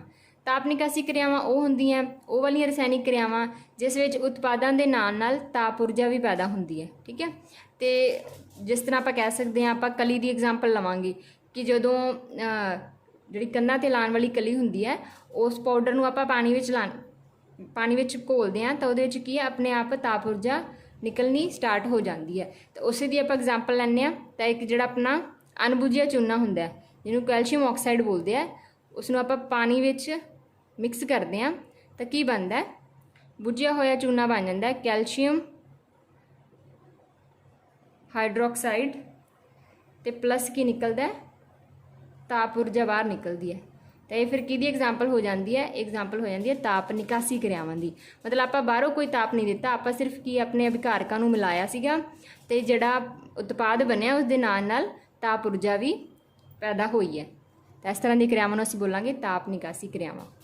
ਦੂਸਰੀ ਹੈ ਤਾਪ ਸੋਖੀ ਕਿਰਿਆਵਾਂ, ਜਿਸ ਰਸਾਇਣਿਕ ਕਿਰਿਆਵਾਂ ਵਿੱਚ ਅਭਿਕਾਰਕਾਂ ਨੂੰ ਤੋੜਨ ਲਈ ਤਾਪ ਦੀ ਲੋੜ ਹੁੰਦੀ ਹੈ, ਜਾਂ ਆਪਾਂ ਕਹਾਂਗੇ ਕਿ ਜਿਹੜੀ ਤਾਪ ਊਰਜਾ ਉਹ ਸੋਖਿਤ ਹੁੰਦੀ ਹੈ। ਮਤਲਬ ਹੁਣ ਐਵੇਂ ਨਹੀਂ, ਜਿਵੇਂ ਆਪਾਂ ਚਾਹ ਦੀ ਐਗਜ਼ਾਮਪਲ ਲੈ ਲਈਏ, ਠੀਕ ਹੈ। ਹੁਣ ਆਪਾਂ ਜੇ ਚਾਹ ਬਣਾਉਣੀ ਹੈ ਤਾਂ ਆਪਾਂ ਕੀ ਪਾਣੀ ਲੈ ਲਿਆ, ਉਹਦੇ ਵਿੱਚ ਖੰਡ ਚਾਹ ਪੱਤੀ ਪਾਤਾ, ਤੇ ਜੇ ਕਿ ਆਪਾਂ ਉਹਨੂੰ ਜੇ ਆਪਾਂ ਤਾਪ ਤੇ ਨਾ ਰੱਖਾਂਗੇ, ਗੈਸ ਚੁੱਲ੍ਹੇ ਤੇ ਨਾ ਰੱਖਾਂਗੇ, ਕਿ ਚਾਹ ਬਣ ਜੂਗੀ? ਬਿਲਕੁਲ ਨਹੀਂ ਬਣੇਗੀ। ਇਹਦਾ ਮਤਲਬ ਕੀ ਹੈ, ਸਾਨੂੰ ਕੀ ਇਸ ਨੂੰ ਬਾਹਰ ਤੋਂ ਤਾਪ ਦੇਣਾ ਪਊਗਾ, ਠੀਕ ਹੈ। ਤਾਂ ਫਿਰ ਹੀ ਇਹ ਜਿਹੜੀ ਰਿਐਕਸ਼ਨ ਹੈ ਹੋਊਗੀ ਤੇ ਚਾਹ ਬਣੂਗੀ। ਤਾਂ ਉਹੀ ਐਗਜ਼ਾਮਪਲ ਜੇ ਆਪਾਂ ਲਾਈਏ ਆਪਣੀ ਰਸਾਇਣਿਕ ਕਿਰਿਆ ਤੇ, ਤਾਂ ਕੁਛ ਜਿਹੜੀਆਂ ਰਸਾਇਣਿਕ ਕਿਰਿਆਵਾਂ ਇਸ ਤਰ੍ਹਾਂ ਦੀਆਂ ਹੁੰਦੀਆਂ ਜਿਨ੍ਹਾਂ ਨੂੰ ਕਿਰਿਆ ਹੋਣ ਵਾਸਤੇ ਕੀ ਹੈ, ਬਾਹਰ ਤੋਂ ਤਾਪ ਦੀ ਲੋੜ ਹੁੰਦੀ ਹੈ। ਤਾਂ ਫਿਰ ਤੁਸੀਂ ਕੋਈ ਵੀ ਛੋਟੀ ਜਿਹੀ ਐਗਜ਼ਾਮਪਲ ਲੈ ਸਕਦੇ ਹੋ।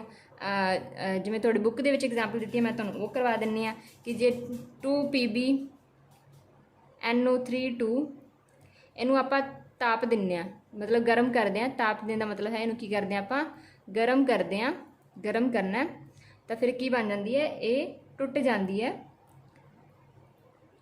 ਇਹਦੇ ਕਾਫੀ ਸਾਰੇ ਨਵੇਂ ਉਤਪਾਦ ਬਣ ਜਾਂਦੇ ਆ। 2PbO4NO2 ਤੇ ਆਕਸੀਜਨ ਬਣ ਜਾਂਦੀ ਹੈ, ਠੀਕ ਹੈ। ਤਾਂ ਇਸ ਤਰ੍ਹਾਂ ਕਿ ਸਾਡੇ ਕੋਲ ਇੱਕ ਜਿਹੜਾ ਅਭਿਕਾਰਕ ਹੋਏਗਾ ਉਹਨੂੰ ਆਪਾਂ ਗਰਮ ਕਰਾਂਗੇ ਤਾਂ ਉਹ ਕੀ ਹੈ, ਨਵੇਂ ਉਤਪਾਦਾਂ ਦੇ ਵਿੱਚ ਆਪਣੇ ਕੋਲ ਨਵੇਂ ਉਤਪਾਦ ਬਣਨਗੇ ਤੇ ਬਹੁਤ ਸਾਰੇ ਮਤਲਬ ਤੱਤਾਂ ਵਿੱਚ ਟੁੱਟ ਜਾਂਦੀ ਹੈ, ਠੀਕ ਹੈ। ਤਾਂ ਇਹ ਐਗਜ਼ਾਮਪਲ ਲਓਗੇ ਤੁਸੀਂ ਤਾਪ ਸੌਖੀ ਕਿਰਿਆਵਾਂ ਦੀ। ਇਹਦੇ ਵਿੱਚ ਅਭਿਕਾਰਕ ਨੂੰ ਤੋੜਨਾ ਹੋਵੇ ਤਾਂ ਇਹਨੂੰ ਗਰਮ ਕਰਨਾ ਪੈਂਦਾ। ਬਾਹਰ ਤੋਂ ਕੀ ਹੈ, ਬਾਹਰ ਤੋਂ ਆਪਾਂ ਇਹਨੂੰ ਗਰਮੀ ਦੇਵਾਂਗੇ, ਤਾਪ ਦੇਵਾਂਗੇ, ਤਾਂ ਉਹਨਾਂ ਨੂੰ ਬੋਲ ਦਿੰਦੇ ਆ ਤਾਪ ਸੌਖੀ ਕਿਰਿਆਵਾਂ। ਨੈਕਸਟ ਅੱਗੇ ਦੇਖਦੇ ਹਾਂ ਜੀ, ਰਸਾਇਣਿਕ ਕਿਰਿਆਵਾਂ ਦੀਆਂ ਜਿਹੜੀਆਂ ਮੇਨ ਕਿਸਮਾਂ ਹੈਗੀਆਂ। ਇਹ ਸਭ ਤੋਂ ਜ਼ਿਆਦਾ ਇੰਪੋਰਟੈਂਟ ਇੱਕ ਕੁਐਸਚਨ ਇੱਥੋਂ ਹੀ ਬਣਿਆ ਸੀਗਾ, ਤੇ ਹੋਪ ਇੱਥੋਂ ਅੱਗੇ ਬਣਨ ਦੀ ਵੀ ਮਤਲਬ ਹੋਪ ਹੈਗੀ ਹੈ, ਇੱਥੋਂ ਬਣਨਗੀ ਕੁਐਸਚਨ, ਤਾਂ ਇਹਨੂੰ ਧਿਆਨ ਨਾਲ ਸਮਝਣਾ। ਪਹਿਲੀ ਹੈਗੀ ਹੈ ਸੰਯੋਜਨ ਕਿਰਿਆ। ਸੰਯੋਜਨ ਕਿਰਿਆ ਕਿਹੜੀ ਹੁੰਦੀ ਹੈ? ਜਿਸ ਕਿਰਿਆ ਵਿੱਚ ਦੋ ਜਾਂ ਦੋ ਤੋਂ ਵੱਧ ਅਭਿਕਾਰਕ ਮਿਲ ਕੇ ਇੱਕ ਉਤਪਾਦ ਬਣਾਉਂਦੇ ਆ। ਤਾਂ ਇਹਦੇ ਵਿੱਚ ਕੀ ਸਾਡੇ ਕੋਲ ਜਿਹੜੇ ਅਭਿਕਾਰਕ ਹੈ ਦੋ ਜਾਂ ਦੋ ਤੋਂ ਵੱਧ ਹੋਣਗੇ ਤੇ ਉਹ ਮਿਲ ਕੇ ਕੀ ਬਣਾਉਣਗੇ, ਇੱਕ ਉਤਪਾਦ ਬਣਾਉਣਗੇ। ਇਸ ਤਰ੍ਹਾਂ ਦੀ ਕਿਰਿਆ ਨੂੰ ਅਸੀਂ ਬੋਲਾਂਗੇ, ਇਸ ਤਰ੍ਹਾਂ ਦੀ ਰਸਾਇਣਿਕ ਕਿਰਿਆ ਨੂੰ ਅਸੀਂ ਬੋਲਾਂਗੇ ਸੰਯੋਜਨ ਕਿਰਿਆ। ਐਗਜ਼ਾਮਪਲ ਲੈ ਲੈਂਦੇ ਹਾਂ, ਜਿਵੇਂ ਸਾਡੇ ਕੋਲ ਕੋਲੇ ਦਾ ਜਲਣਾ, ਠੀਕ ਹੈ। ਤਾਂ ਉਹਦੇ ਵਿੱਚ ਕੀ ਹੁੰਦਾ ਹੈ, ਸਾਡੇ ਕੋਲ ਕਾਰਬਨ ਹੈ, ਕੋਲਾ ਜਿਹਨੂੰ ਅਸੀਂ ਬੋਲਾਂਗੇ, ਆਕਸੀਜਨ ਦੀ ਮੌਜੂਦਗੀ ਦੇ ਵਿੱਚ ਕਾਰਬਨ ਪਲੱਸ ਆਕਸੀਜਨ ਹੋ ਕੇ ਕੀ ਬਣਾ ਰਿਹਾ, ਦੋਨੇ ਸੰਯੋਜਨ ਹੋ ਕੇ ਕੰਬਾਈਨ ਹੋ ਕੇ ਕੀ ਬਣਾ ਰਿਹਾ ਹੈ, ਕਾਰਬਨ ਡਾਈਆਕਸਾਈਡ ਗੈਸ ਬਣਾ ਰਹੀ ਹੈ, ਠੀਕ ਹੈ। ਤਾਂ ਫਿਰ ਇੱਕ ਦੋ ਉਤਪਾਦ ਸੀ, ਦੋ ਅਭਿਕਾਰਕ ਮਿਲ ਕੇ ਕੀ ਬਣਾ ਰਿਹਾ, ਇੱਕ ਉਤਪਾਦ ਬਣਾ ਰਿਹਾ। ਤਾਂ ਫਿਰ ਇਹ ਕਿਹੜੀ ਸਮੀਕਰਨ ਹੋਗੀ, ਇਹ ਕਿਹੜੀ ਇਕੁਏਸ਼ਨ ਹੋਗੀ ਸਾਡੀ ਰਸਾਇਣਿਕ ਕਿਰਿਆ, ਸੰਯੋਜਨ ਕਿਰਿਆ, ਜਿਸ ਨੂੰ ਇੰਗਲਿਸ਼ ਦੇ ਵਿੱਚ ਕੰਬੀਨੇਸ਼ਨ ਰਿਐਕਸ਼ਨ ਵੀ ਬੋਲਦੇ ਆ। ਇਹ ਵੀ ਧਿਆਨ ਰੱਖਣਾ, ਕਈ ਵਾਰੀ ਸੰਯੋਜਨ ਕਿਰਿਆ ਨਾ ਲਿਖ ਕੇ ਕੰਬੀਨੇਸ਼ਨ ਰਿਐਕਸ਼ਨ ਲਿਖ ਦਿੰਦੇ ਆ।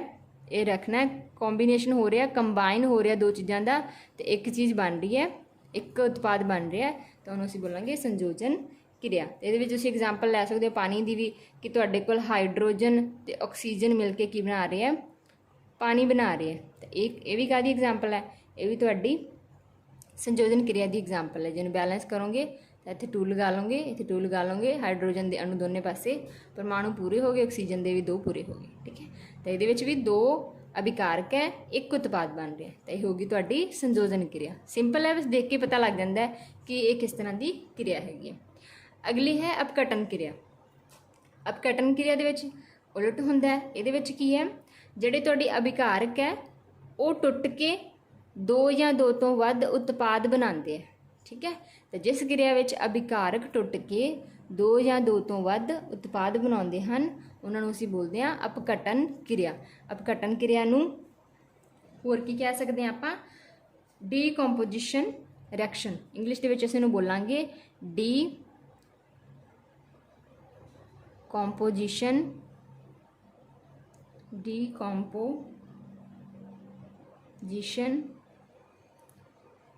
ਰਿਐਕਸ਼ਨ। ਇਹਨਾਂ ਨੂੰ ਵੀ ਨਾਲ ਥੋੜਾ ਧਿਆਨ ਰੱਖਣਾ ਹੈ।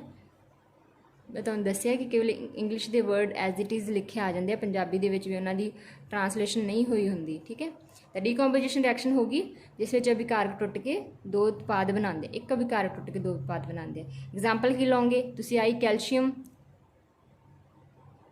ਕਾਰਬੋਨੇਟ ਵਾਲੀ ਐਗਜ਼ਾਮਪਲ ਲੈ ਸਕਦੇ ਹੋ ਕਿ ਇਹਨੂੰ ਜਦੋਂ ਆਪਾਂ ਗਰਮ ਕਰਾਂਗੇ, ਠੀਕ ਹੈ, ਤਾਂ ਇਹ ਕੀ ਹੋ ਜਾਏਗਾ, ਕੈਲਸ਼ੀਅਮ ਆਕਸਾਈਡ ਤੇ ਕਾਰਬਨ ਡਾਈਆਕਸਾਈਡ ਦੇ ਵਿੱਚ ਟੁੱਟ ਜਾਏਗਾ, ਠੀਕ ਹੈ। तो फिर की है एक अभिकारक जो असीं गर्म किया तो ये दो या दो तो वध विच टुट सकता है। साडे कोल दो जिहड़े उत्पाद बने हैं तो फिर एक अभिकारक तो दो उत्पाद बन गए, तो मतलब डीकंपोजिशन होया, टुटिया है, अभिकारक टुटिया तो फिर तुहाडी अपघटन क्रिया हो जाएगी। तो जिहड़ी अपघटन क्रिया दे विच गर्म करन दी लोड़ पैंदी है कि इहनूं आपां पहलां गर्मी दित्ती फिर ये टुटिया, तो इन्हां नूं असीं बोल दिंदे आ ताप अपघटन क्रियावां। ये भी ध्यान रखना है। जिन्हां क्रियावां विच अभिकारक नूं तोड़न लई बाहरों गर्मी देण दी लोड़ पैंदी है जां उन्हां नूं गर्म करना पैंदा है, तो उन्हां नूं असीं बोलदे आ ताप अपघटन क्रियावां। बोलांगे ताप अपघटन क्रियावां जां, ठीक है। तो जिहड़ा ये ताप अपघटन क्रिया इहदा यूज़ कित्थे हुंदा वो भी ध्यान रखना है। ये जिहड़ी क्रिया हैगी है सीमेंट उद्योग विच वरती जांदी है, सीमेंट उद्योग विच ज़्यादा वरती जाती है जिहड़ी ताप अपघटन है, ठीक है। अगे देखते हैं जी। अगला है, अगली टाइप है साडी विस्थापन क्रिया। विस्थापन क्रिया वो वाली क्रिया हुंदी है जिस विच एक क्रियाशील तत्त किसी होर घट क्रियाशील तत्त नूं हटा देवे या कह सकते हैं विस्थापित कर देवे ते आप उसकी थां लै लवे, ठीक है। किसी रसायनिक क्रिया विच एक वध क्रियाशील तत्त, एक वध कहोगे क्योंकि घट नूं तां ही हटाएगा जो उस तो वध क्रियाशील है। एक वध क्रियाशील तत्त किसी होर अपने तो घट क्रियाशील तत्त नूं रसायनिक मतलब उस कंपाउंड दे विचों हटा के आप उसकी जगह लै ले, उसनूं विस्थापित कर देवे, तो उन्हां रिएक्शन नूं असीं बोलदे हां विस्थापन क्रियावां। एग्जाम्पल लैंदे आ, जिवें अपने कोल हैगा जिंक है, ठीक है, एक साडे कोल कॉपर सल्फेट है। रिएक्शन विच की होगा, जिहड़ा जिंक है वो वध क्रियाशील है, तो जिहड़ा एक कंपाउंड दे विच कॉपर सल्फेट दे विच कॉपर लग्या होया ये घट क्रियाशील है, तो जिंक की करेगा इस कॉपर नूं विस्थापित कर देगा, कॉपर नूं बाहर कढ़ देगा तो जिंक इसकी जगह ले लेगा, तो फिर रिएक्शन प्रोडक्ट च की बनेगा, जिंक सल्फेट बन जाएगा, जिंक सल्फेट बन जाएगा, तो जिहड़ा कॉपर है वो उसनूं बाहर कढ़ देंगे, मतलब वो अलग तो बाहर हो जाएगा। तो इस तरह होया कि जिहड़ा जिंक है वो कॉपर नूं विस्थापित कर रहा है, क्यों, क्योंकि जिंक वध क्रियाशील है, तो जिहड़ा तुहाडा कॉपर है वो जिंक नालों घट क्रियाशील है, इस करके ये की कर रहा है, जो उत्पाद बनूगा तो जिंक कॉपर की जगह ले लेगा तो कॉपर नूं बाहर कर देगा उसकी जगह तो इस तरह की रिएक्शन असीं बोलांगे विस्थापन क्रिया। इंग्लिश विच असीं इहनूं बोल दिंदे आ डिसप्लेसमेंट रिएक्शन। की कहोगे, डिसप्लेसमेंट रिएक्शन। डिसप्लेस का मतलब उसकी जिहड़ी जगह सीगी वो किसी होर ने लै ली जिहड़ा वध क्रियाशील सीगा। इहदे विच एक दो एग्जाम्पल होर हुंदियां, जिवें तुहाडे कोल आयरन है, ये अगर कॉपर सल्फेट नाल क्रिया करदा है तो ये भी की करेगा, आयरन भी की करेगा, कॉपर नूं विस्थापित कर देगा, तो ये बन जाएगा तुहाडे कोल ये वाला प्रोडक्ट, तो कॉपर जिहड़ा है तुहाडा बाहर आ जाएगा, ठीक है। तो इस तरह पीबी नाल भी हो सकता है, मतलब तुसीं ये याद रखना है भी जिहड़ा जिंक है, आयरन है, ठीक है, फेरस ऑक्साइड है, तो जिहड़ा पीबी है लैड है, ठीक है, ये सारे की है वध क्रियाशील है, ये सारे किस नूं विस्थापित करनगे, ये सारे कॉपर नूं विस्थापित करनगे। तो इस तरह की रिएक्शन आ जाए तुहाडे कोल भी ये की हो रहा है, तो तुसीं ध्यान रखना है कि अगर एक जिहड़ा तत्त है वो किसी दूसरे तत्त नूं की कर रहा है, रिप्लेस कर रहा है, उसकी जगह लै रहा है, उसनूं बाहर कढ़ता, ठीक है, तो वो किहड़ी रिएक्शन हो जाएगी, विस्थापन रिएक्शन, डिसप्लेसमेंट रिएक्शन। तो ध्यान रखना है कॉपर तो वध क्रियाशील धातां किहड़ियां हैगियां, जिंक, फेरस मतलब तुहाडा आयरन ते पीबी लैड, एक ही कॉपर नूं की करनी है, रिप्लेस करनी है, इन्हां तिन्नां नाल मतलब ये जिहड़ियां इक्वेशनस है हो सकदियां, ये ध्यान रखना। नैक्सट अगे है दोहरा विस्थापन क्रिया।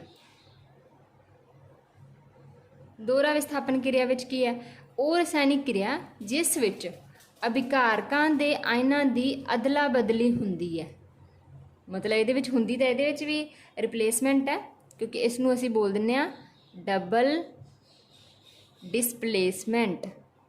इंग्लिश इस बोलांगे डबल डिसप्लेसमेंट रिएक्शन।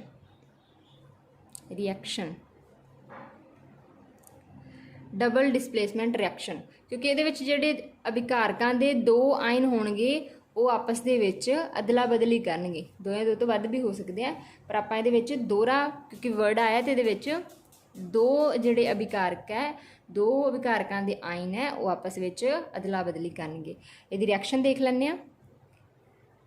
Na2SO4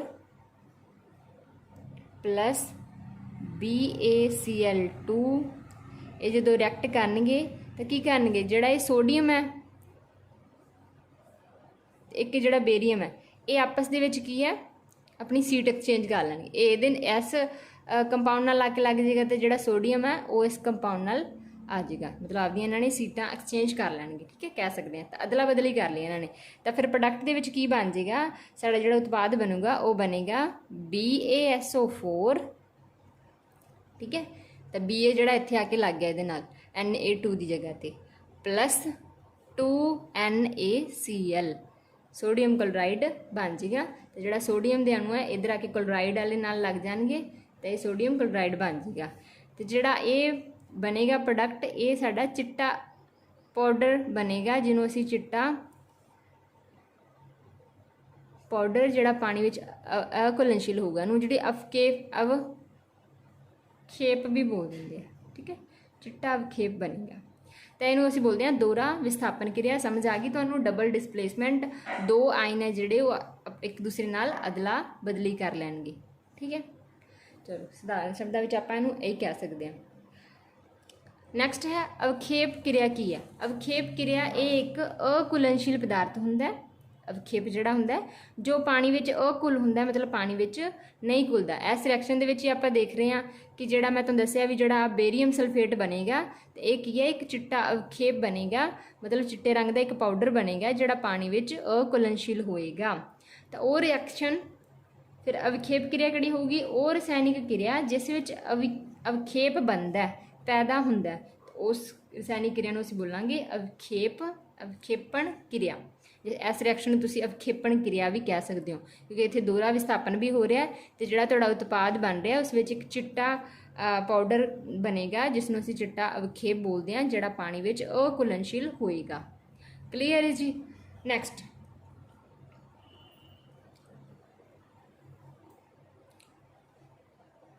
ਅਗਲਾ ਕੰਸੈਪਟ ਹੈ ਆਕਸੀਕਰਨ। ਆਕਸੀਕਰਨ ਕੀ ਹੁੰਦਾ ਜੀ? ਆਕਸੀਕਰਨ ਨੂੰ ਇੰਗਲਿਸ਼ ਵਿੱਚ ਦੇਖ ਲਓ ਕੀ ਕਹਿੰਦੇ ਆ ਜੀ, ਆਕਸੀਡੇਸ਼ਨ ਬੋਲਦੇ ਆ। ਠੀਕ ਹੈ, ਪੇਪਰ ਵਿੱਚ ਆਕਸੀਡੇਸ਼ਨ ਹੀ ਲਿਖਿਆ ਹੁੰਦਾ, ਆਕਸੀਕਰਨ ਘੱਟ ਲਿਖਦੇ ਆ ਕਿਉਂਕਿ ਇੰਗਲਿਸ਼ ਦੇ ਵਰਡ ਜ਼ਿਆਦਾ ਯੂਜ਼ ਹੁੰਦੇ ਆ। ਇਹ ਗੱਲ ਤੁਸੀਂ ਯਾਦ ਰੱਖਣਾ, ਮੈਂ ਤੁਹਾਨੂੰ ਬਾਰ-ਬਾਰ ਦੱਸ ਰਹੀ ਹਾਂ। ਆਕਸੀਡੇਸ਼ਨ, ਆਕਸੀਕਰਨ। ਆਕਸੀਕਰਨ ਕੀ ਹੁੰਦਾ? ਉਹ ਕਿਰਿਆ ਜਿਸ ਵਿੱਚ ਕੋਈ ਤੱਤ ਆਕਸੀਜਨ ਪ੍ਰਾਪਤ ਕਰਦਾ ਹੈ, ਤੁਸੀਂ ਇਹ ਜ਼ਿਆਦਾ ਯਾਦ ਰੱਖਣਾ, ਜਿਹਦੇ ਵਿੱਚ ਆਕਸੀਜਨ ਪ੍ਰਾਪਤ ਕਰਦਾ ਹੈ ਕੋਈ ਤੱਤ, ਜਾਂ ਕਹਿ ਸਕਦੇ ਹੋ ਹਾਈਡਰੋਜਨ ਗਵਾ ਦਿੰਦਾ ਹੈ। ਠੀਕ ਹੈ, ਉਹ ਵਾਲੀ ਕਿਰਿਆ ਜਿਸ ਵਿੱਚ ਕੋਈ ਤੱਤ ਆਕਸੀਜਨ ਪ੍ਰਾਪਤ ਕਰਦਾ ਹੈ ਜਾਂ ਕਹੋਗੇ ਹਾਈਡਰੋਜਨ ਗਵਾ ਦਿੰਦਾ ਹੈ। ਇਸ ਤਰ੍ਹਾਂ ਦੀ ਕਿਰਿਆ ਨੂੰ ਅਸੀਂ ਬੋਲਾਂਗੇ ਆਕਸੀਕਰਨ ਕਿਰਿਆ। ਐਗਜ਼ਾਮਪਲ ਲੈ ਲੈਂਦੇ ਹਾਂ। ਸਾਡੇ ਕੋਲ ਹੈਗਾ ਕਾਪਰ, ਜਦੋਂ ਇਹ ਆਕਸੀਜਨ ਨਾਲ ਆਪਾਂ ਇਹਨੂੰ ਮਿਕਸ ਕਰਾਂਗੇ ਤੇ ਬਾਹਰੋਂ ਇਹਨੂੰ ਤਾਪ ਦੇਵਾਂਗੇ ਤਾਂ ਇਹ ਕੀ ਬਣ ਜਾਏਗਾ? ਕਾਪਰ ਆਕਸਾਈਡ ਬਣ ਜਾਏਗਾ। ਇੱਧਰ ਦੋ ਕਾਪਰ ਦੇ ਦੋ ਪਰਮਾਣੂ ਲਏ ਤਾਂ ਇੱਧਰ ਵੀ ਆਪਾਂ ਦੋ ਕਰ ਦਿੰਦੇ ਤਾਂ ਕਿ ਬੈਲੈਂਸ ਹੋ ਜਾਵੇ। ਠੀਕ ਹੈ, ਤਾਂ ਕੀ ਹੋਇਆ, ਜਿਹੜਾ ਕਾਪਰ ਹੈ ਉਹ ਆਕਸੀਜਨ ਨਾਲ ਕਿਰਿਆ ਕਰਕੇ ਆਕਸੀਜਨ ਪ੍ਰਾਪਤ ਕਰ ਲੈਂਦਾ ਹੈ। ਤਾਂ ਦੇਖੋ ਕਾਪਰ ਦੇ ਨਾਲ ਆਕਸੀਜਨ ਅਟੈਚ ਹੋ ਗਿਆ, ਤਾਂ ਮਤਲਬ ਇਹਨੇ ਆਕਸੀਜਨ ਪ੍ਰਾਪਤ ਕਰ ਲਈ। ਤਾਂ ਆਪਾਂ ਕੀ ਕਹਾਂਗੇ? ਕਾਪਰ ਦਾ ਕੀ ਹੋ ਗਿਆ? ਆਕਸੀਕਰਨ ਹੋ ਗਿਆ। ਤਾਂ ਤੁਸੀਂ ਕੀ ਕਹੋਗੇ? ਇੱਥੇ ਕਾਪਰ ਦਾ ਕੀ ਹੋ ਰਿਹਾ ਹੈ? ਪਹਿਲਾਂ ਕਾਪਰ ਇਕੱਲਾ ਸੀ ਕਾਪਰ, ਤੇ ਉਸ ਤੋਂ ਬਾਅਦ ਇਹਨੇ ਆਕਸੀਜਨ ਨੂੰ ਗੇਨ ਕਰ ਲਿਆ, ਆਕਸੀਜਨ ਪ੍ਰਾਪਤ ਕਰ ਲਈ, ਤਾਂ ਉਹਦਾ ਕੀ ਹੋ ਗਿਆ? ਆਕਸੀਕਰਨ ਹੋ ਗਿਆ, ਆਕਸੀਡੇਸ਼ਨ ਹੋ ਗਈ। ਠੀਕ ਹੈ, ਤਾਂ ਇੱਥੇ ਆਕਸੀਜਨ ਪ੍ਰਾਪਤ ਕਰ ਰਿਹਾ ਹੈ। ਸਿੰਪਲ ਸ਼ਬਦਾਂ ਤੁਸੀਂ ਆਕਸੀਜਨ ਨੂੰ ਯਾਦ ਰੱਖਣਾ ਹੈ, ਜਿਸ ਦੇ ਵਿੱਚ ਆਕਸੀਜਨ ਪ੍ਰਾਪਤ ਕਰ ਲੈਂਦਾ ਉਹਦਾ ਆਕਸੀਕਰਨ ਹੋ ਜਾਂਦਾ, ਤੇ ਜਿਹੜਾ ਆਕਸੀਜਨ ਲੂਜ਼ ਕਰੂਗਾ ਉਹ ਸਾਡਾ ਅਗਲਾ ਜਿਹੜਾ ਆਪਾਂ ਟੌਪਿਕ ਕਰਾਂਗੇ ਲਘੂਕਰਨ ਹੋ ਜਾਂਦਾ। ਤਾਂ ਇਹ ਕਲੀਅਰ ਹੋ ਗਿਆ। ਅਗਲਾ ਹੈ ਲਘੂਕਰਨ। ਲਘੂਕਰਨ ਹੁੰਦਾ ਹੈ ਇੰਗਲਿਸ਼ 'ਚ ਇਹਨੂੰ ਬੋਲਦੇ ਆ ਰਿਡਕਸ਼ਨ। ਠੀਕ ਹੈ, ਲਘੂਕਰਨ ਰਿਡਕਸ਼ਨ ਉਹ ਕਿਰਿਆ ਜਿਸ ਵਿੱਚ ਕੋਈ ਵਸਤੂ ਆਕਸੀਜਨ ਗਵਾ ਦਿੰਦੀ ਹੈ, ਜਾਂ ਦੂਸਰੇ ਸ਼ਬਦਾਂ 'ਚ ਕਹੋਗੇ ਹਾਈਡਰੋਜਨ ਪ੍ਰਾਪਤ ਕਰ ਲੈਂਦੀ ਹੈ। ਆਕਸੀਜਨ ਗਵਾ ਦਿੰਦੀ ਹੈ ਤੇ ਹਾਈਡਰੋਜਨ ਪ੍ਰਾਪਤ ਕਰ ਲੈਂਦੀ ਹੈ। ਤੇ ਉਸ ਵਾਲੀ ਕਿਰਿਆ ਨੂੰ ਅਸੀਂ ਬੋਲਾਂਗੇ ਲਘੂਕਰਨ ਕਿਰਿਆ, ਜਾਂ ਉਸ ਤੱਤ ਨੂੰ ਅਸੀਂ ਕਹਾਂਗੇ ਕਿ ਉਹ ਉਸਦਾ ਲਘੂਕਰਨ ਹੋ ਗਿਆ। ਠੀਕ ਹੈ, ਐਗਜ਼ਾਮਪਲ ਦੇਖ ਲੈਂਦੇ ਆਪਾਂ। ਤਾਂ ਇਹਦੇ ਵਿੱਚ ਐਗਜ਼ਾਮਪਲ ਲਵਾਂਗੇ ਆਪਾਂ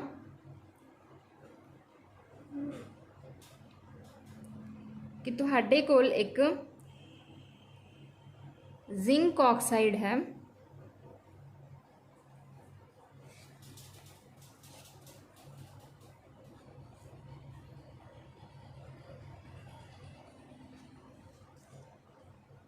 हाँ जिंक ऑक्साइड ਉਹਨੂੰ ਆਪਾਂ ਕਾਪਰ ਨਾਲ ਮਿਕਸ ਕਰਾਂਗੇ ਤਾਂ ਕੀ ਹੋ ਰਿਹਾ, ਜਿਹੜਾ ਇਹ ਆਕਸੀਜਨ ਹੈ ਇਹ ਇਹਦੇ ਨਾਲ ਅਟੈਚ ਹੋ ਜਾਏਗਾ।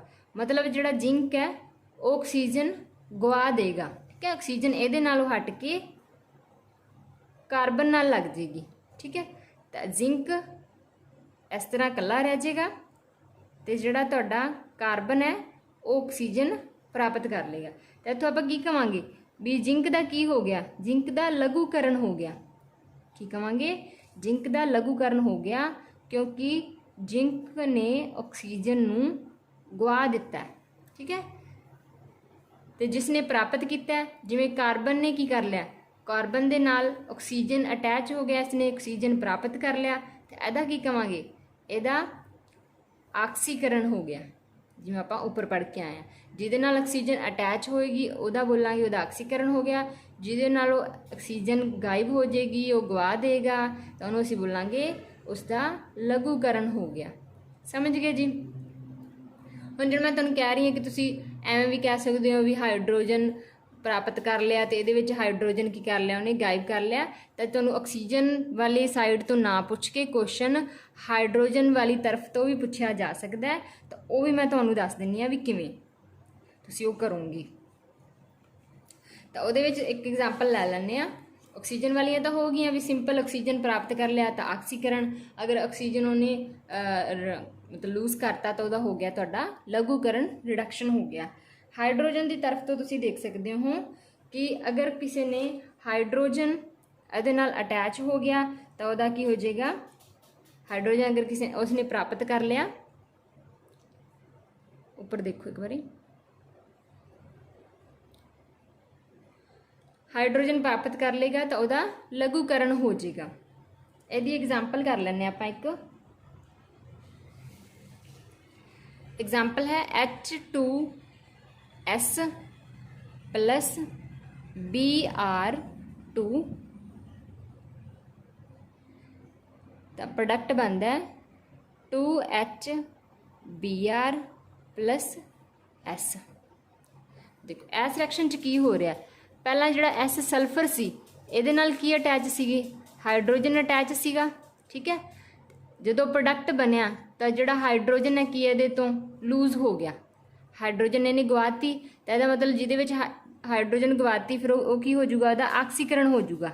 ਆਪਾਂ ਆਕਸੀਜਨ 'ਚ ਪੜ੍ਹ ਕੇ ਆਏ ਆ, ਆਕਸੀਜਨ ਪ੍ਰਾਪਤ ਕਰੇਗਾ ਤੇ ਹਾਈਡਰੋਜਨ ਲੂਜ਼ ਕਰੇਗਾ, ਉਹਦਾ ਆਕਸੀਕਰਨ ਹੋ ਜਾਏਗਾ। ਠੀਕ ਹੈ, ਤੇ Br ਕੀ ਕਰ ਰਿਹਾ, ਜਿਹੜਾ ਬੇਰੀਅਮ ਹੈ ਇਹਨੇ ਆਪਦੇ ਨਾਲ ਹਾਈਡਰੋਜਨ ਨੂੰ ਅਟੈਚ ਕਰ ਲਿਆ, ਹਾਈਡਰੋਜਨ ਨੂੰ ਪ੍ਰਾਪਤ ਕਰ ਲਿਆ ਇਹਨੇ, ਤਾਂ ਫਿਰ ਇਹਨੇ ਹਾਈਡਰੋਜਨ ਪ੍ਰਾਪਤ ਕੀਤਾ ਤਾਂ ਇਹਦਾ ਫਿਰ ਕੀ ਹੋ ਜਾਊਗਾ, ਲਘੂਕਰਨ ਹੋ ਜਾਏਗਾ।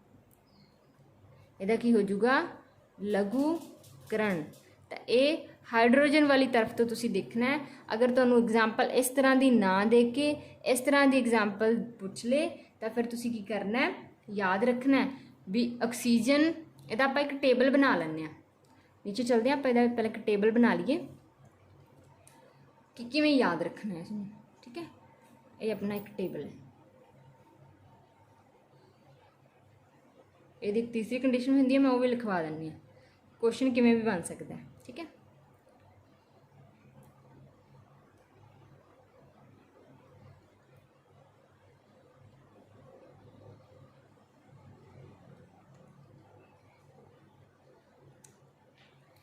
ਇੱਥੇ ਆਪਾਂ ਲਿਖਦੇ ਹਾਂ ਆਕਸੀਕਰਨ ਲਈ ਕਿਹੜੀਆਂ ਕੰਡੀਸ਼ਨ ਹੈ। ਆਕਸੀਕਰਨ ਇੱਥੇ ਲਿਖਦੇ ਹਾਂ ਆਪਾਂ ਲਘੂਕਰਨ, ਰਿਡਕਸ਼ਨ ਲਈ ਲਘੂਕਰਨ। ਇਹਦੇ ਵਿੱਚ ਜਿਹੜੀ ਆਕਸੀਜਨ ਹੈ ਪ੍ਰਾਪਤ ਲਈ ਆਪਾਂ ਪਲੱਸ ਲਿਖਾਂਗੇ, ਠੀਕ ਹੈ। ਜੇ ਆਕਸੀਜਨ ਪ੍ਰਾਪਤ ਕਰ ਲੈਂਦਾ ਹੈ ਤਾਂ ਉਹਦਾ ਆਪਾਂ ਆਕਸੀਕਰਨ ਬੋਲਦੇ ਹਾਂ, ਤੇ ਜਿਹੜਾ ਆਕਸੀਜਨ ਗਵਾ ਦਿੰਦਾ ਹੈ ਉਹਨੂੰ ਆਪਾਂ ਬੋਲਾਂਗੇ ਉਹਦਾ ਲਘੂਕਰਨ ਹੋ ਗਿਆ, ਠੀਕ ਹੈ। ਤੇ ਹਾਈਡਰੋਜਨ ਦੀ ਤਰਫ ਤੋਂ ਕੀ ਕਵਾਂਗੇ, ਜਿਸ ਨੇ ਹਾਈਡਰੋਜਨ ਗਵਾਤਾ ਉਹਦਾ ਆਕਸੀਕਰਨ ਹੋ ਗਿਆ, ਤੇ ਜਿਹਨੇ ਹਾਈਡਰੋਜਨ ਪ੍ਰਾਪਤ ਕਰ ਲਿਆ ਉਹਦਾ ਕੀ ਹੋ ਜਾਏਗਾ, ਲਘੂਕਰਨ ਹੋ ਜਾਏਗਾ। ਇੱਕ ਇਲੈਕਟ੍ਰੋਨ ਵੀ ਪੁੱਛਦੇ ਹੁੰਦੇ ਆ ਕਿ ਜਿਹੜਾ ਇਲੈਕਟ੍ਰੋਨ ਪ੍ਰਾਪਤ ਕਰ ਲੈਂਦਾ ਉਹਦਾ ਹੋ ਜਾਂਦਾ ਆਕਸੀਕਰਨ, ਤੇ ਜਿਹੜਾ ਹਾਈਡਰੋਜਨ ਗਵਾ ਦਿੰਦਾ ਉਹਦਾ ਹੋ ਜਾਂਦਾ ਲਘੂਕਰਨ। ਮਤਲਬ ਇਹ ਆਕਸੀਜਨ ਦੀ ਤਰ੍ਹਾਂ ਹੀ ਹੈ, ਠੀਕ ਹੈ। ਧਿਆਨ ਰੱਖਿਓ, ਮੈਂ ਪਲੱਸ ਦਾ ਮਤਲਬ ਜਿਹੜਾ ਪ੍ਰਾਪਤ ਕਰਦਾ ਤੇ ਮਾਈਨਸ ਦਾ ਮਤਲਬ ਜਿਹੜਾ ਗਵਾ ਦਿੰਦਾ। ਜਿਵੇਂ ਤੁਹਾਨੂੰ ਸਹੀ ਲੱਗੇ ਤੁਸੀਂ ਆਪਦਾ ਟੇਬਲ ਜਿਹੜਾ ਬਣਾ ਕੇ ਇਸ ਨੂੰ ਇਹ ਗਵਾ ਦਿੰਦਾ ਇਹ ਪ੍ਰਾਪਤ ਕਰ ਲੈਂਦਾ। ਇਲੈਕਟ੍ਰੋਨ ਤੋਂ ਪੁੱਛਾਂਗੇ ਤਾਂ ਦੇਖਾਂਗੇ ਤਾਂ ਇਲੈਕਟ੍ਰੋਨ ਆਕਸੀਕਰਨ ਦੇ ਵਿੱਚ ਜਿਹੜਾ ਤੱਤ ਇਲੈਕਟ੍ਰੋਨ ਪ੍ਰਾਪਤ ਕਰ ਲੈਂਦਾ ਉਸ ਦਾ ਆਕਸੀਕਰਨ ਹੋ ਜਾਂਦਾ, ਤੇ ਜਿਹੜਾ ਇਲੈਕਟ੍ਰੋਨ ਗਵਾ ਦਿੰਦਾ ਉਸ ਦਾ ਲਘੂਕਰਨ ਹੋ ਜਾਂਦਾ। ਤੇ ਇਹ ਟੇਬਲ ਜਿਹੜਾ ਤੁਸੀਂ ਆਪਣੀ ਨੋਟਸ ਦੇ ਵਿੱਚ ਬਣਾ ਕੇ ਰੱਖ ਲੈਣਾ ਕਿ ਕਿਸ ਤਰ੍ਹਾਂ ਕਿਸ ਕੰਡੀਸ਼ਨ 'ਚ ਕਹਾਂਗੇ ਕਿ ਆਕਸੀਕਰਨ ਹੋਇਆ ਤੇ ਕਿਸ ਕੰਡੀਸ਼ਨ ਵਿੱਚ ਤੁਸੀਂ ਕਹਿਣਾ ਲਘੂਕਰਨ ਹੋਇਆ। ਆਕਸੀਜਨ ਪ੍ਰਾਪਤ ਕਰ ਰਿਹਾ ਆਕਸੀਕਰਨ, ਹਾਈਡਰੋਜਨ ਗਵਾ ਰਿਹਾ ਆਕਸੀਕਰਨ, ਇਲੈਕਟ੍ਰੋਨ ਪ੍ਰਾਪਤ ਕਰ ਰਿਹਾ ਆਕਸੀਕਰਨ। ਤਾਂ ਇਸ ਤਰ੍ਹਾਂ ਇਹ ਤਿੰਨੇ ਕੰਡੀਸ਼ਨਾਂ ਤਿੰਨਾਂ ਲਈ ਯਾਦ ਕਰ ਲੈਣੀਆਂ। ਹਾਂਜੀ, ਆਪਾਂ ਅਗਲਾ ਟੌਪਿਕ ਦੇਖਦੇ ਹਾਂ ਆਪਣਾ। ਹਾਂਜੀ, ਰਿਡੌਕਸ ਰਹਿ ਗਿਆ ਆਪਣਾ, ਠੀਕ ਹੈ। ਰਿਡੌਕਸ ਕਿਰਿਆ ਕਿਹੜੀ ਹੈ, ਉਹ ਵਾਲੀ ਕਿਰਿਆ ਜਿਸ ਵਿੱਚ ਜਦੋਂ ਇੱਕ ਵਸਤੂ ਆਕਸੀਕ੍ਰਿਤ ਹੋ ਰਹੀ ਹੈ ਤਾਂ ਉਸੇ ਸਮੇਂ ਦੂਸਰੀ ਵਸਤੂ ਕੀ ਹੋ ਰਹੀ ਹੈ, ਲਘੂਕ੍ਰਿਤ ਹੋ ਰਹੀ ਹੈ। ਮਤਲਬ ਅਗਰ ਉਸ ਇੱਕ ਰਿਐਕਸ਼ਨ ਦੇ ਵਿੱਚ ਇੱਕ ਤੱਤ ਆਕਸੀਕ੍ਰਿਤ ਹੋ ਰਿਹਾ ਹੈ, ਉਸੇ ਸਮੇਂ ਉਸੇ ਰਿਐਕਸ਼ਨ ਦੇ ਵਿੱਚ ਕੋਈ ਦੂਸਰਾ ਤੱਤ ਜਿਹੜਾ ਹੈਗਾ ਉਹ ਲਘੂਕ੍ਰਿਤ ਹੋ ਰਿਹਾ ਹੈ। ਇਸ ਤਰ੍ਹਾਂ ਦੀ ਰਿਐਕਸ਼ਨ ਨੂੰ ਅਸੀਂ ਬੋਲਦੇ ਹਾਂ ਰਿਡੌਕਸ reaction.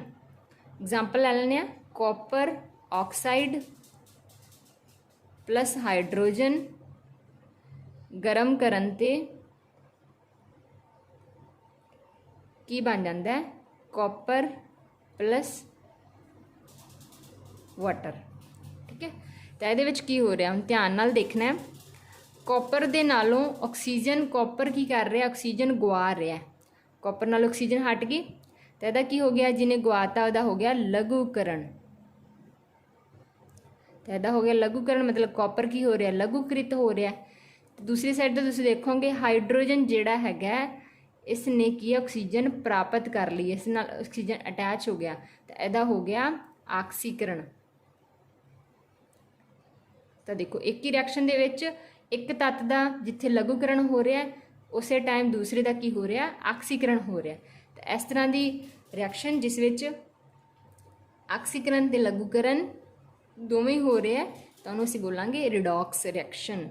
Redox reaction, redox reaction ਬਣਿਆ ਹੀ ਦੋਨਾਂ ਤੋਂ ਹੈ, reduction plus oxidation, reduction plus oxidation redox ਬਣ ਗਿਆ। ਮਤਲਬ ਦੋਵੇਂ ਕਿਰਿਆਵਾਂ ਹੋ ਰਹੀਆਂ ਇਹਦੇ ਵਿੱਚ, ਸਮਝ ਗਏ ਜੀ। ਅਗਲਾ ਟੌਪਿਕ ਹੈ ਸਾਡਾ ਖੋਰਨ।